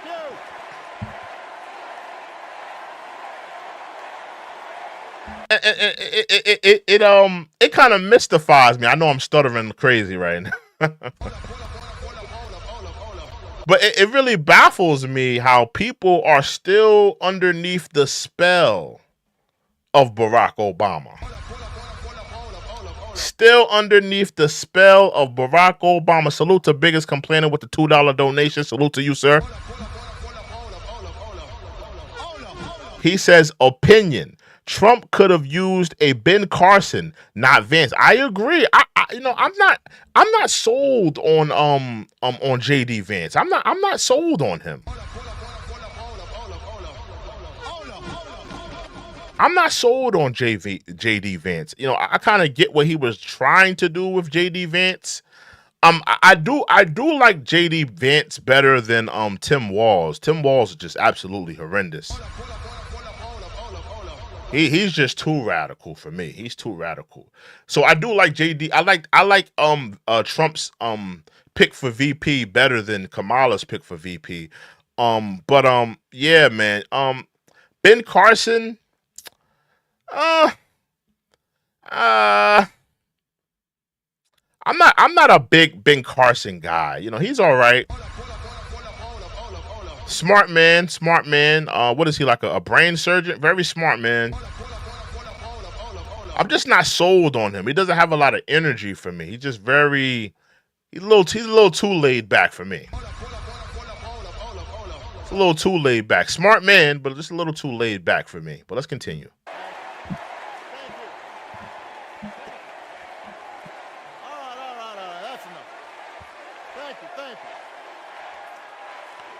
They are screaming, "Yes, we can." Are you kidding me?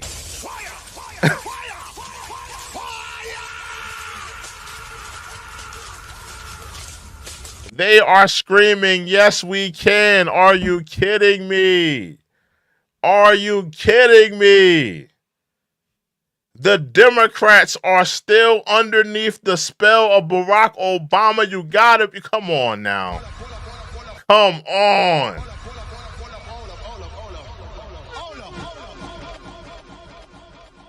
And you know what it is?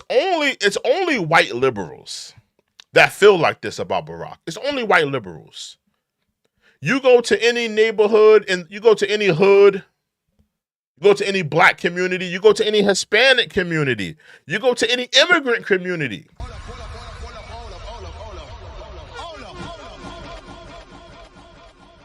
You go to any immigrant community, they don't feel like this about Barack. You go to any black community, they don't feel like this about Barack. You go to any Hispanic community, they don't feel like this about Barack. It's only the white liberals that feel like this about Barack.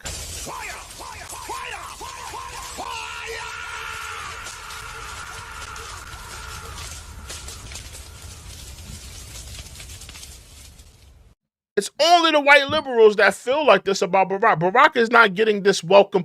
And let me ask y'all this. This is a man, I have to say this before he even speaks. I have to say this. It's very important because, they're doing this DNC event in Chicago. And, if anybody's from Chicago, please, give me some insight on this. I've never been to Chicago. But give me some insight on this. Here this man made his bones in Chicago, right, as a community organizer, right? Chicago is dealing with an immigrant crisis, gangs, violence, crime running amok. On top of that, bad leadership in the city. Why hasn't Barack Obama gone to Chicago and clean up the city? Why hasn't he done that? Why has he not done that? Anybody from Chicago in here? Why hasn't he done that?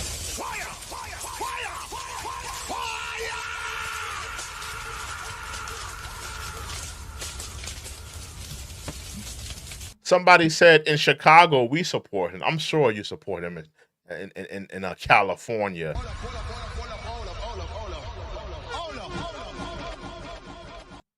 Have you been to Oakland, sir? Do the people in Oakland support him? Somebody told me Oakland looks like a war zone out there.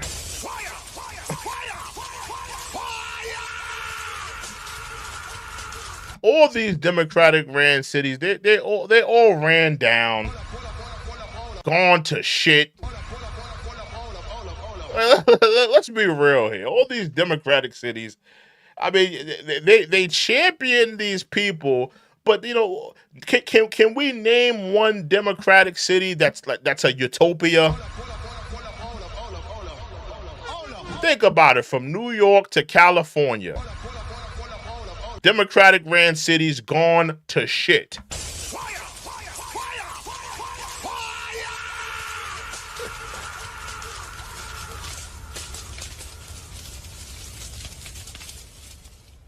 Absolutely ridiculous. Come on now. Let's be real. Is there any Democratic city that's a utopia that we could walk the streets, not get mugged, not get shot, not deal with an immigrant, gang member trying to, run down on us with a firearm, an illegal firearm? Is there any Democratic city that we could go to and feel safe in, y'all?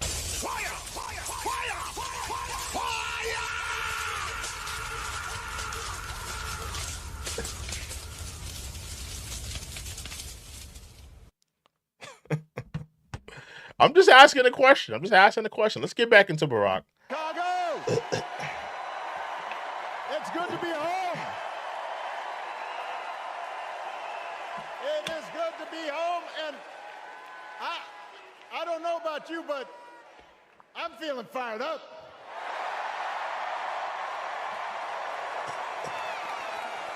So you got the black woman with the glasses here.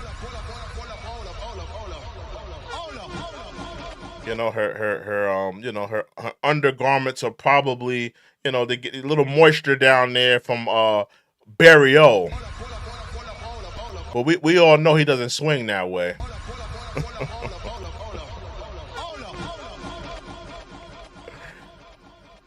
You're barking up the wrong tree, homegirl.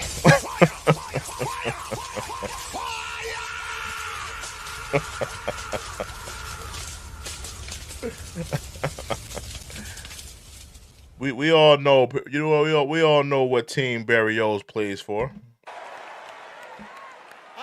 I am feeling ready to go.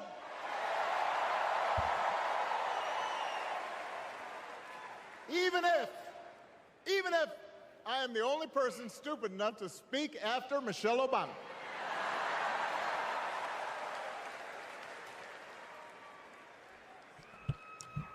I am feeling hopeful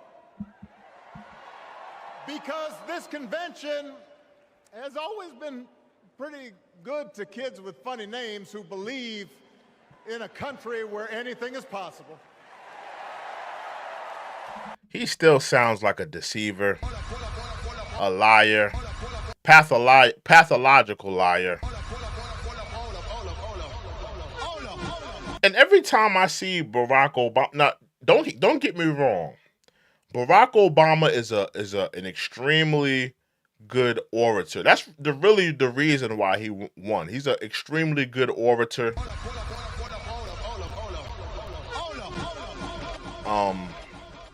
Extremely good orator, and image is everything as well. But he just sounds like a deceiver to me. He just sounds like he's like pulling the wool. Every time I hear him, I feel like I gotta check to see if my wallet is in my pocket. Make sure my car keys is near me. I feel like somebody just gearing up to, just to take advantage of me when I hear him talk, man. I'll be honest with you. I'm having flashbacks just listening to his voice. Continue. Because we I'll have check a for my wallet, man. to elect someone who has spent her entire life trying to give people the same chances America gave her. Someone who sees you and hears you and will get up every single day and fight for you. The next president of the United States of America, Kamala Harris.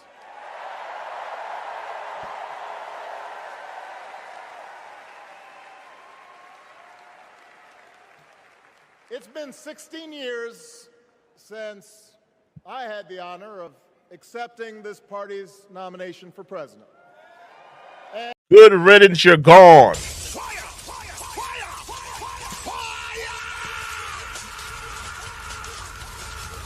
I threw a damn party when you got out of there.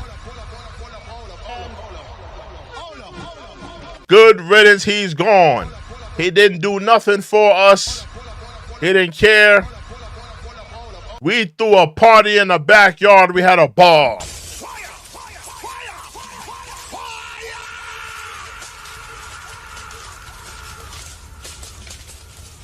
We were excited to see you go. We was excited to see you go. Good riddance, nigga.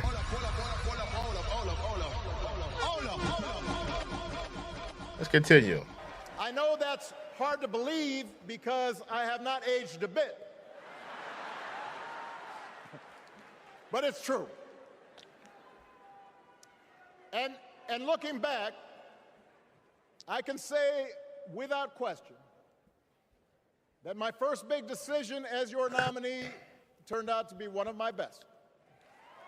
Hit that like button, y'all. Hit that like button. We got the great deceiver on the stage right now. Hit that like button. What a thrill. Hit that subscribe button. We're going to get into the great deceiver. With darkness and silence through the night. The Damien of the politics right now. We're getting into it. We're getting into the great deceiver. Searching and I'll melt into you. Hit that like button. Hit that subscribe button. Let's get into it, y'all.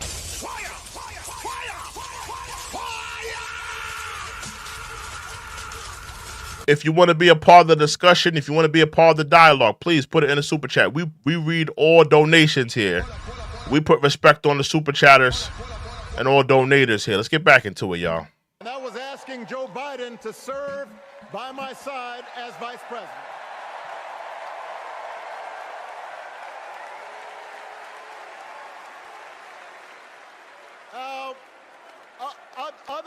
Other than some common Irish blood, Joe and I... You got more than a couple Irish blood.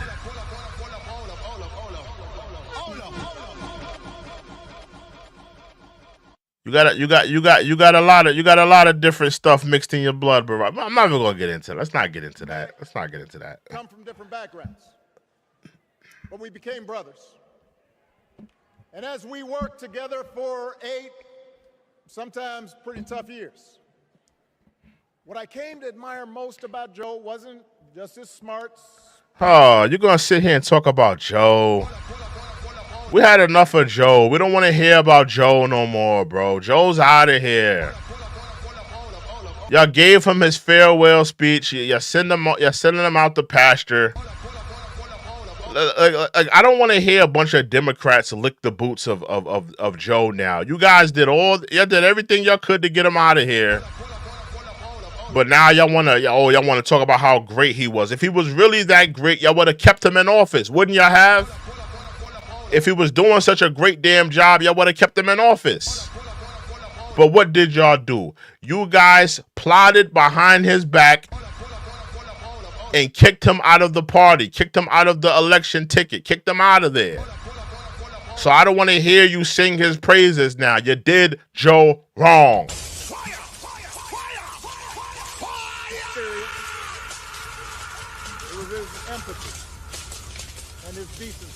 I'm skipping off. I don't want to hear him talk about Joe. My fault. I don't want to hear him talk about Joe. I really don't. Damn, what is happening? Why my thing? Hold on, y'all. My fault. Anyone can help.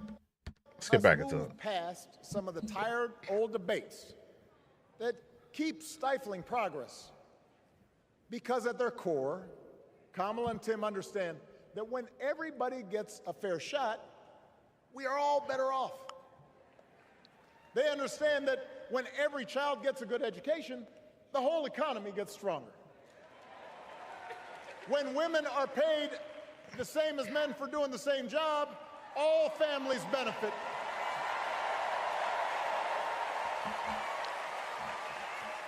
They understand that we can secure our borders without tearing kids away from their parents, just like we can keep our streets safe while also building trust between law enforcement and the communities they serve and eliminating bias. That will make it better for everybody. Why hasn't the administration done any of that, though? Why haven't they done any of that?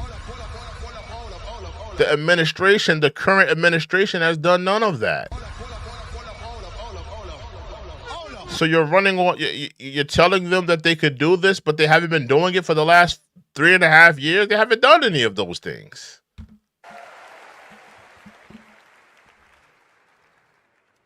Donald Trump and his well-heeled donors, they don't see the world that way. For them, one group's gains is necessarily another group's loss. For them, freedom means that the powerful can do pretty much what they please, whether it's fire workers trying to organize a union, or put poison in our rivers, or avoid paying taxes like everybody else has to do. Well, we have a broader idea of freedom. We believe in the freedom to provide for your family if you're willing to work hard. The freedom to breathe clean air and drink clean water and send your kids to school without worrying if they'll come home. We believe that true freedom gives each of us the right to make decisions about our own life, how we worship, what our family looks like, how many kids we have, who we marry. And we believe that freedom requires us to recognize that other people have the freedom to make choices that are different than ours. That's okay.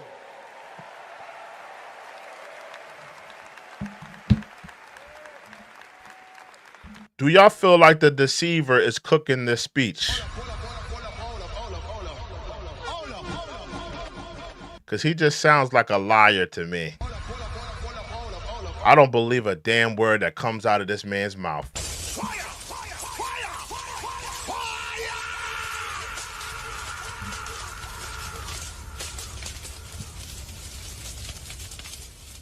This man is the deceiver of the nation. He's a silver-tongued devil.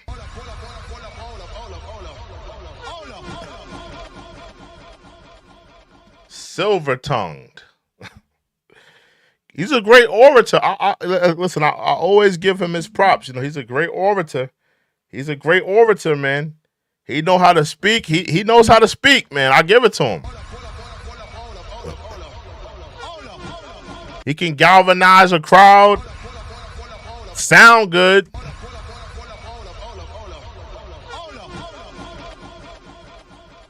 But it's nothing but lies and deception. Nothing but lies and deception. That's the America Kamala Harris and Tim Walz believe in. An America where we the people includes everyone. Hold on, Barack. Let's deal with you saying that, hey, we the people includes everyone. We the people includes everyone. I'm Barack Obama. I approve of this message. You wasn't doing things for everyone during your term. You was only doing things for the LGBTQ and the bailing out the corporations. You wasn't doing anything for everyone. You didn't bail out black people. You didn't do things for the black community. You only incentivized the LGBTQ community.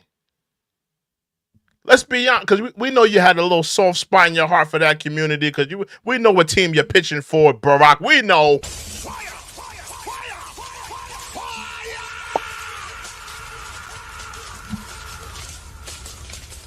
What did Silvio say to Tony when he was talking about Big Vito? When they found out Big Vito's secret?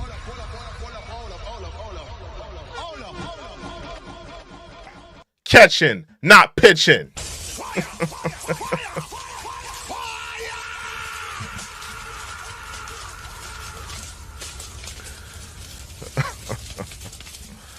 Because that's the only way this American experiment works.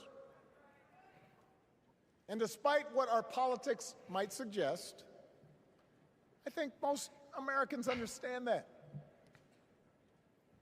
Democracy isn't just a bunch of abstract principles and dusty laws in some book somewhere. It's the values we live by. It's the way we treat each other, including those who don't look like us, or pray like us, or see the world exactly like we do.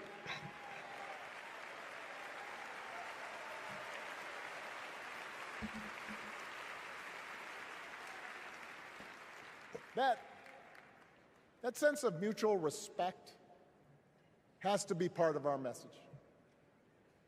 Our politics have become so polarized these days that all of us across the political spectrum... Whoa. He said politics has come so polarizing these days? Who's to blame for that? I'm sorry, but I blame the Democrats for that. The Democrats have made politics so polarizing. They're the ones, shooting, they're the ones pumping into 40, 50 million homes that Trump is a dictator, Trump is a threat to our democracy, Trump is this, Trump is that. They're the ones pumping that in all these homes. I don't see the conservatives doing that. I'm saying at least for this election. Now, don't get me wrong. Don't get me wrong now. The conservatives, they gave Barack a hard time too. I'm not gonna lie. I'm gonna shoot him a little bit of bell. Because the conservatives, they went hard on Barack. They did go hard on him, at least on the news cycle. But, politics right now, not talking about back then, but right now, the only reason why politics is so polarizing is because of the Democrats.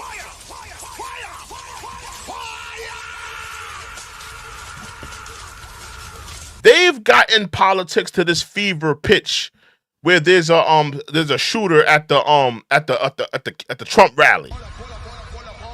They're the ones on the networks talking about Trump is a tyrant, Trump is a dictator, Trump is this, Trump is that, he's a threat to our democracy. They're the ones creating that fever pitch around the country. They're the ones with that narrative. So the Democrats are the ones to blame for that. Now, listen, is Trump a little bit off his rocker? Does he say some off-kilter things every now and then? Yeah, man. But I mean, a lot of the rhetoric that comes out of the Democratic left, they're the ones creating that fever pitch. They're the ones shooting into 40, 50 million homes that Trump is this and Trump is that. So I blame the political left for why the politics is so polarizing right now. seem so quick to assume the worst in others, unless they agree with us on every single issue. We start thinking that the only way to win is to scold and shame and out-yell the other side. That's what the Democrats have been doing, though. And after a while, regular folks just tune out. Or they don't bother to vote. Nobody should vote for neither one of these candidates, if you ask me. This is just my opinion. What are we voting for? What are we voting for? Are we voting for the pantsuit messiah? Are we voting for Donald J. Trump, a.k.a. Dennis the Menace? What are we voting for? And listen, ultimately somebody has to win. And I'm not telling nobody not to vote. If you truly feel like Trump is the answer or Kamala's the answer, go out and vote. But if you, because this is how I feel, I think a lot of Americans feel like how I feel. I think a lot of Americans feel like, you know, if this is the best that America has to offer in terms of presidential candidates, then this is very sad. Because that's how I feel. I feel like if this is the best that we have to offer America as far as candidates, then we're in bad shape as a country. We're in absolutely bad shape. I am refusing to vote. I don't want to vote this election season. I think this election season, I think it's washed. I can't vote for a woman that says this. I'm not going to sit here and say I'm going to do something that's only going to benefit black people. No. I can't vote for that woman. And I can't vote for Trump talking about he wants to give cops federal immunity. I can't vote for neither one of these people. So the choice has become easy to me. I don't believe in the lesser of two evils. A lot of Democrats, they want you to they believe in this lesser of two evils thing. You know, they want to comparatively look at Trump and Kamala and say, well, who's worse for you, or who's more evil? I think both of these people are evil. If you ask me.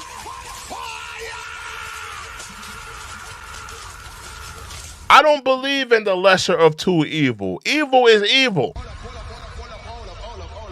Trash human beings are trash human beings. These are two trash human beings that I refuse to vote for.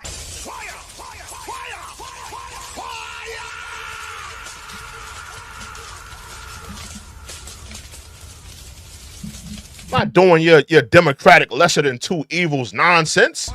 Believe in that nonsense. And again, I'm not telling nobody who they should vote for. If you, like I said, if you feel in your heart of hearts that Trump is the answer, I'm not mad at you. If you feel like Kamala is the right answer, I'm not mad at you. Right? I'm not mad at you. Go ahead and vote for who you want to vote for. But I do have an honest gripe with the Democrats. The Democrats have been, taking advantage of black voters for years. So this is it. A lot of people wonder why I go in so hard on the Democrats. I go hard on the Democrats because black people have been voting for the Democrats for 50 years. And we have nothing to show for it. So I have to kick in the backs of the Democrats. I have to. Salute to biggest complainer with the $5 donation. Salute to you, sir.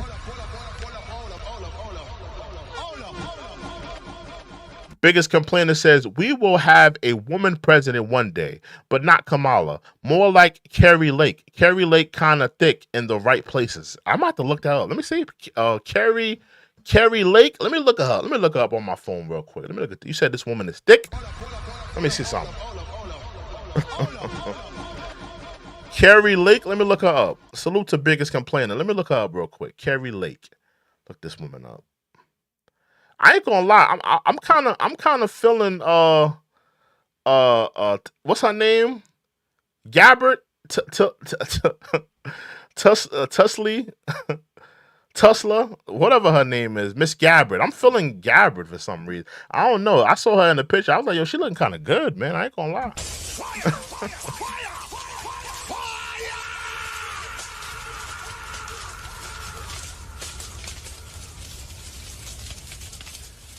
I'm not really feeling her. The Carrie Lake. I mean, she looks all right, I guess. You said that she's thick. I'm not really seeing that. I'm not really. Maybe it's the pictures I'm looking at. Let me see. I'm looking at a few more pictures. Give me a second here. Hold on. Okay. You said thick though. Like when I'm thinking of thick, I'm thinking somebody that's like, they got a nice little body on them. I'm not getting thick from this. From what I'm seeing, that's just me. I'm not getting thick from this. Yeah, what's her name? Tulsa Gabbard. Yeah, I think I like Tulsa Gabbard, man. I don't know, something about her, man. I would definitely smash that. Tulsa Gabbard, I would smash that.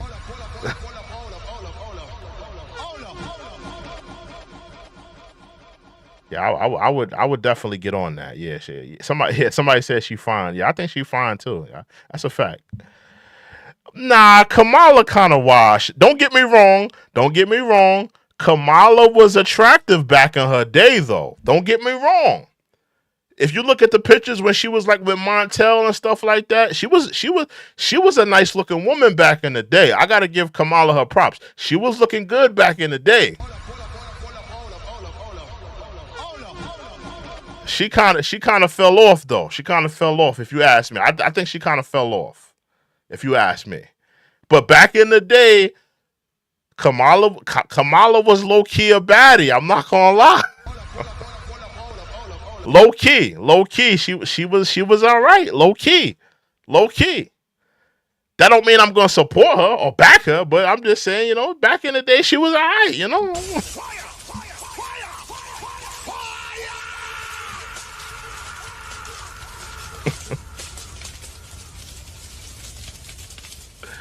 Biggest complainer with the $2 donation. Salute to biggest complainer. He says, "I'm sorry, too many CCCs in my thick." Oh, my bad.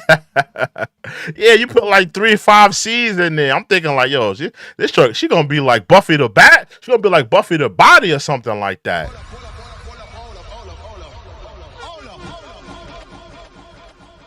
I'm thinking I'm about to see like a drink with the crazy BBL.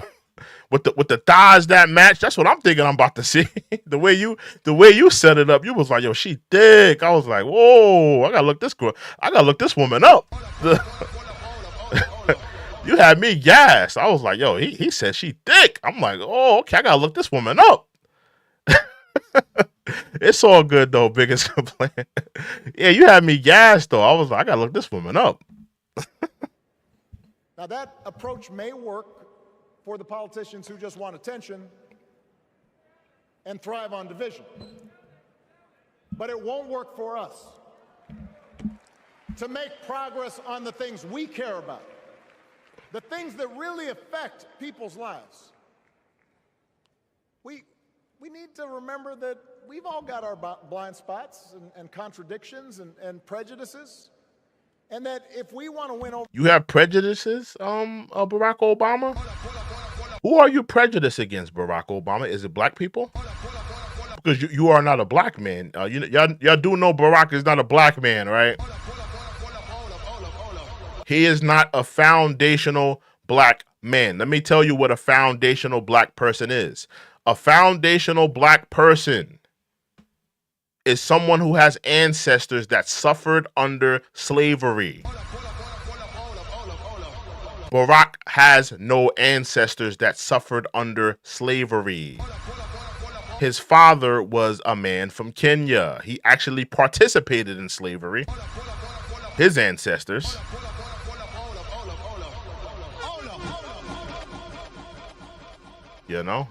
He was the one, helping the colonizers. Yeah, they over here. Yeah. Y'all can put chains on these guys. Yeah, don't take these ones, but y'all can put chains on these ones. Yeah, you can pack them up on the boat like sardines.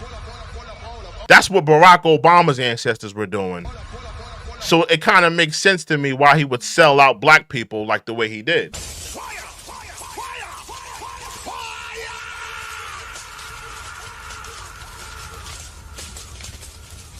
It is what it is. Let's get back into it. Over for those. If you have anything, I see a couple of y'all with the slick comments and you want to talk about this. Listen, put it in a super chat, man. We put respect on the donors here. If you have anything to add to the discussion, please put in a super chat. Those who aren't yet ready to support our candidates, we need to listen to their concerns and maybe learn something in the process. After all, if a parent or grandparent occasionally says something that makes us cringe, we don't automatically assume they're bad people. We recognize that the world is moving fast, that they need time and maybe a little encouragement to catch up. Our fellow citizens deserve the same grace we hope they'll extend to us.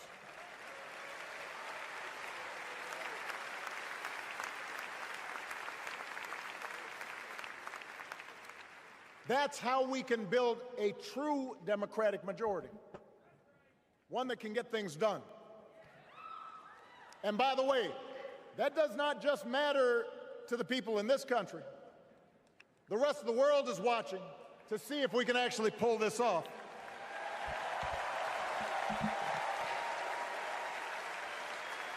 No nation, no society has ever tried to build a democracy as big and as diverse as ours before. One that includes people that over decades have come from every corner of the globe. One where our allegiances and our community are defined not by race or blood. Salute to Texas Poppy. Salute to Texas Poppy 13 with the $2 donation. He says, no to Kamalaism. Save the Republic. I agree.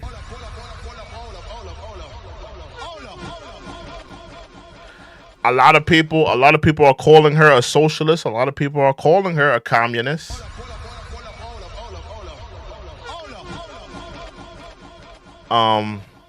Yeah, man, I agree with you. I agree. Say no to Kamalaism is crazy. I ain't gonna lie. It's crazy how her name kind of like fits into so many different, aspects. Kamalaism, Prince of Camelot. Chameleon.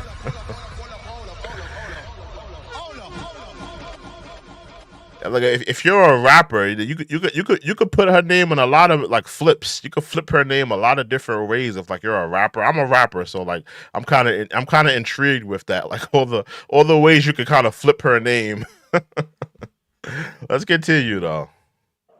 But by a common creed, and that's why when we uphold our values, the world's a little brighter. When we don't, the world's a little dimmer. And dictators and autocrats feel emboldened. And over time, we become less safe. We shouldn't be the world's policemen, and we can't eradicate every cruelty and injustice in the world. But America can be and must be a force for good. Discouraging conflict, fighting disease, promoting human rights, protecting the planet from climate change, defending freedom, brokering peace. That's what Kamala Harris believes, and so do most Americans. My question is this, Barack. You saying that she stands for this is what she does. Why hasn't she done any of it? She's been in office for 3.5 years. She's been in office for 3.5 years. And that's the uphill battle that Democrats are going to have to deal with. Because you could, listen, hear me out. Kamala could run on fixing the government and fixing inflation and fixing immigration and fixing abortion. She could run on all of these things all day. It sounds good. People feel good when they hear it. But at the end of the day, Kamala, people are going to look at you and say, you've been in office for the last 3 years. What have you done so far to impact change? And the answer is nothing.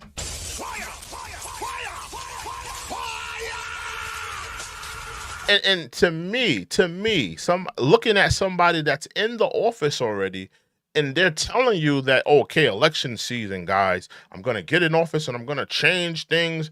You know, that argument only sounds good to somebody who's like running for president who hasn't been in office yet. Like when Barack Obama was running for office in '08, and he was telling people, I'm gonna change this and I'm gonna change that. I'm gonna give you guys hope, and it's a change, it's new. It sounded good because we had never seen him in office before. If you give Barack Obama Kamala Harris's track record with the economy, the immigration, you give her all of the, let's say you put all of that on Barack Obama's jacket and he's running for president. Let's say he was running for VP again or whatever. I don't think it would be an easy battle for him to just win that one if he was dealing with all of the things that Kamala has on her jacket. It would be an uphill battle for him.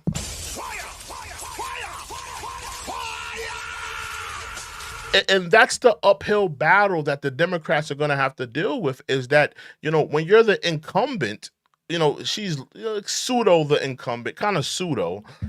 People are going to reflectively look back at the presidency of Joe Biden and say, well, Kamala was in office. What did she do? Did she help with anything? I mean, they're going to look at the immigration, and they're going to say that you were the border czar. You kind of failed at that. They're going to say, well, you too should have been, doing things in terms of the economy. You failed at that. So they're going to look at your track record, Kamala, and they're going to say, well, you don't have a track record of doing things. You don't have a track record of helping and fixing things. So they're going to have an uphill battle, a real uphill battle.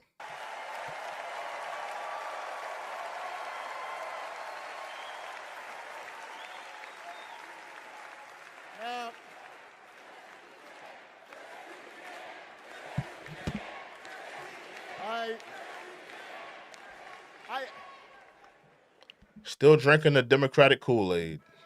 So sad. I know these ideas can feel pretty naive right now.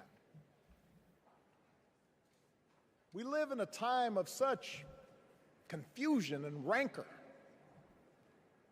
with a culture that puts a premium on things that don't last. Money, fame, status, likes. Hit that like button.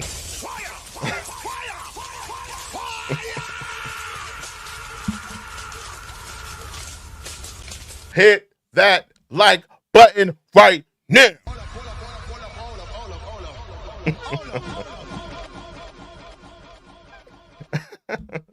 We chase the approval of strangers on our phones.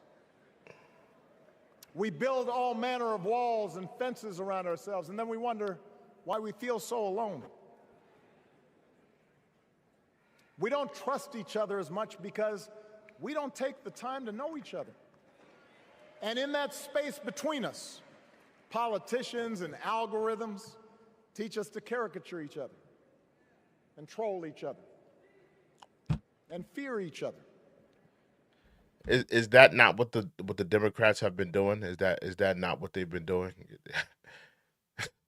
Is that not what the Democrats have been doing this whole time? But here's the good news, Chicago. All across America, in big cities and small towns, away from all the noise, the ties that bind us together are still there. We still coach Little League and look out for our elderly neighbors. We still feed the hungry in churches and mosques and synagogues and temples. We share the same pride when our Olympic athletes compete for the gold. Because the vast majority of us do not want to live in a country that's bitter and divided. We want something better. It's the Democrats that are a part of dividing the country. They're the ones that are, they're the ones that, average, regular blue collar Americans, they're the ones that, you know, are putting, we all saw what they did at the Olympics with the Last Supper thing. I'm not going to get into that, but I mean, you know, those are the types of things that the Democrats are behind. And collectively, as Americans, we're all going, whoa. This is not the type of progression that I want. This is not the future for America that we want. But they keep insisting on pushing that.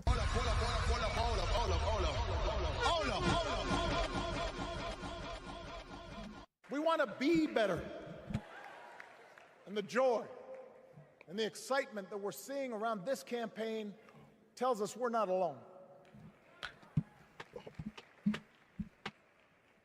You know, I've spent a lot of time thinking about these past few months because, as Michelle mentioned, this summer we lost her mom, Ms. Marion Robinson.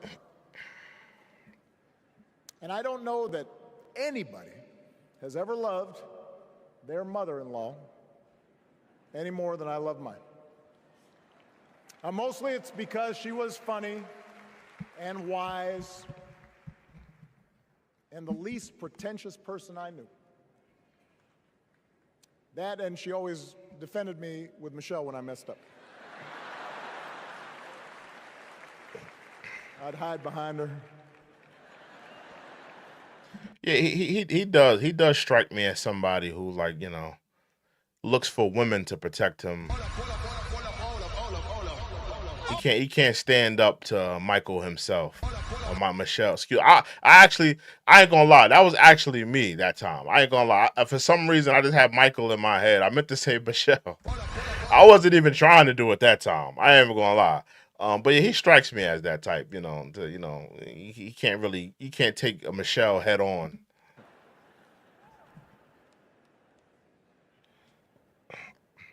But I also think one of the reasons Mary and I became so close was she reminded me of my grandmother, the woman who helped raise me as a child. And on the surface... Have a good night, Texas Poppy. Salute, man. Salute to you, bro. The two of them did not have a lot in common. One was a black woman from right here, south side of Chicago. Right. Can y'all stop talking about Tulsi Gabbard, man? Y'all giving me butterflies in my stomach thinking about her, man. Can y'all stop talking about Tulsi Gabbard?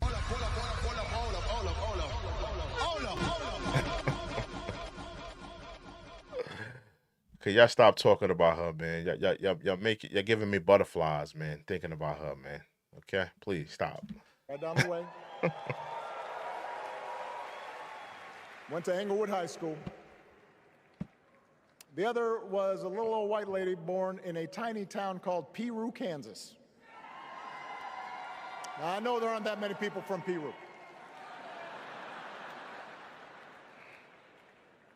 And yet they shared a basic outlook on life. They were strong, smart, resourceful women, full of common sense, who, regardless of the barriers they encountered, and women growing up in the 40s and 50s and 60s. Somebody said, I like Barack Obama's speech. It's not a bad speech, you know? It's not a bad speech. It's not, I mean, he's always been a great orator. He's always been a great orator. He's a good orator, man. I'll give him that. They encountered barriers. They still went about their business without fuss or complaint and provided an unshakable foundation. Show us your birth certificate, Barack. I do want to see it, too. I do want to see it. I do. Of love for their children and their grandchildren. I think he was born in Kenya, too. I agree with Trump. I think he was born in Kenya. In that sense, they both represented an entire generation of working people who, through war and depression, discrimination and limited opportunity. All right, Barack. I'm trying to skip up, man. In America that taps what he called the better angels of our nature. That is what this election is about. And I believe that's why if we each do our part over the next 77 days, if we knock on doors, if we make phone calls, if we talk to our friends, if we... The Democrats, they about to turn into the Jehovah's Witnesses?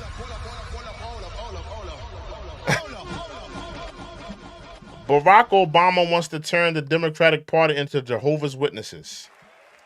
Knock on doors, call people, bother people Kamala Harris to vote for this woman. The United States. And Tim Walz as the next Vice President of the United States. We will elect leaders up and down the ballot who will fight for the hopeful, forward-looking America. He really putting it on now. He acting like he in a Pentecostal church right now. We all believe in, and together we too will build a country that is more secure and more just, more equal, and more free. So let's get to work. God bless you. And God bless the United States of America. I'm gonna give that speech a B minus. It was a good speech, but I mean he's a good orator, like I said, but you know it got kind of dry in the middle. He tried to pick it up towards the I don't believe nothing he said. I'm not gonna sit here and say I'm gonna do something that's only gonna benefit black people. No. I don't believe a word he said, but I mean it is what it is, man. But that was Barack Obama, Obeezy, rather known as.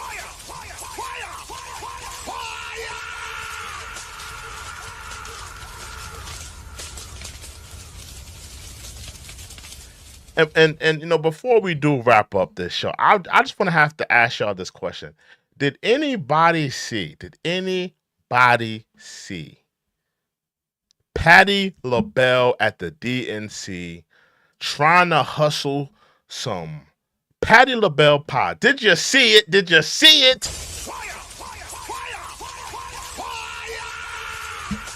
Did you see it? Patti LaBelle trying to hustle some Patti LaBelle pies. What she had? Sweet potato, apple pie, pumpkin. Trying to hustle them pies off. I see you, girl. I see you. Get them pies off. Get them pies off, girl. Get them pies off. Little John was up there too. You know, he was up there, you know, tap dancing. It's all good. Listen, guys. Listen, guys. The Democratic National Convention, that was night 2. You had Obeezy, you had Michelle Obama. We haven't seen too many celebrities though, outside of Patti LaBelle with the pies and Little John. I'm still waiting for them to showcase their celebrities.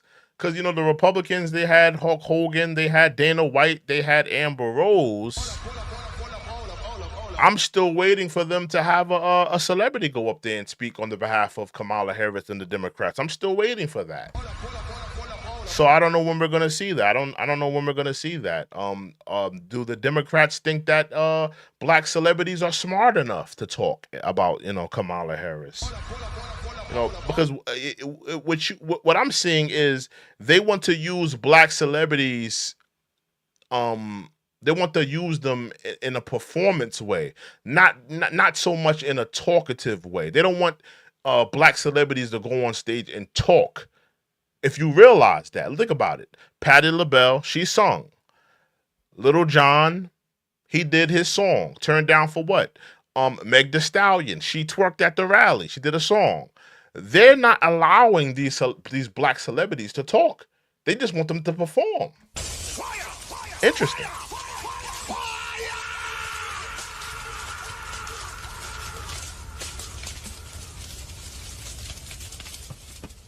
They are not allowing these black celebrities to talk. They don't want them. They don't think that black celebrities are smart enough to talk for the Democratic Party. That's very interesting. I don't know if anybody's paying attention to that, but I am.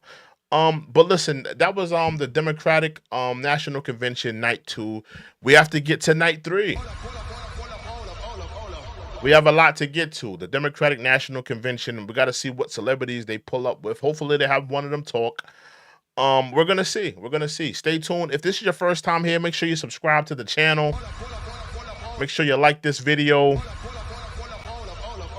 Subscribe to the channel. We're gonna have more discussions. We're gonna talk about whatever they do tomorrow.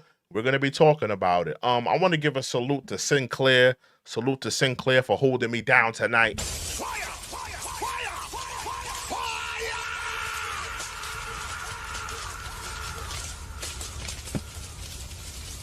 Salute to all the donors that donated tonight. Salute to y'all. I have nothing but the utmost respect for the donors. Salute to all the donors.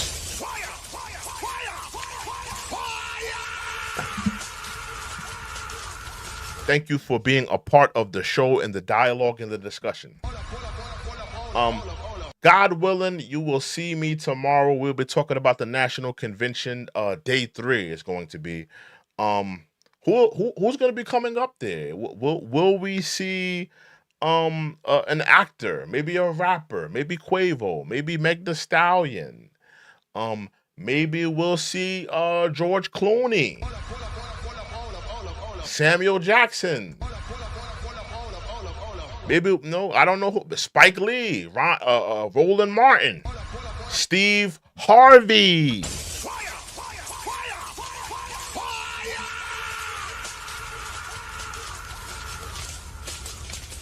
Who will we see tomorrow? Hopefully we'll see some celebrities finally talk on behalf of Kamala Harris. But with that being said, hope you guys have been entertained as well as enlightened. I am your host, True and Living. This is the Check-In Report. You guys have a good night, man. We are out of here. Toodles.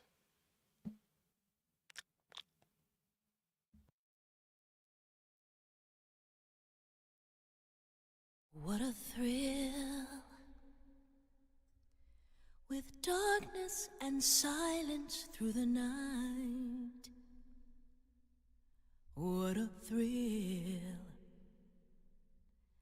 I'm searching and I'll melt into you. I'm not gonna sit here and say I'm gonna do something that's only gonna benefit black people. No, I'm not gonna sit here and say I'm gonna do something that's only gonna benefit black people.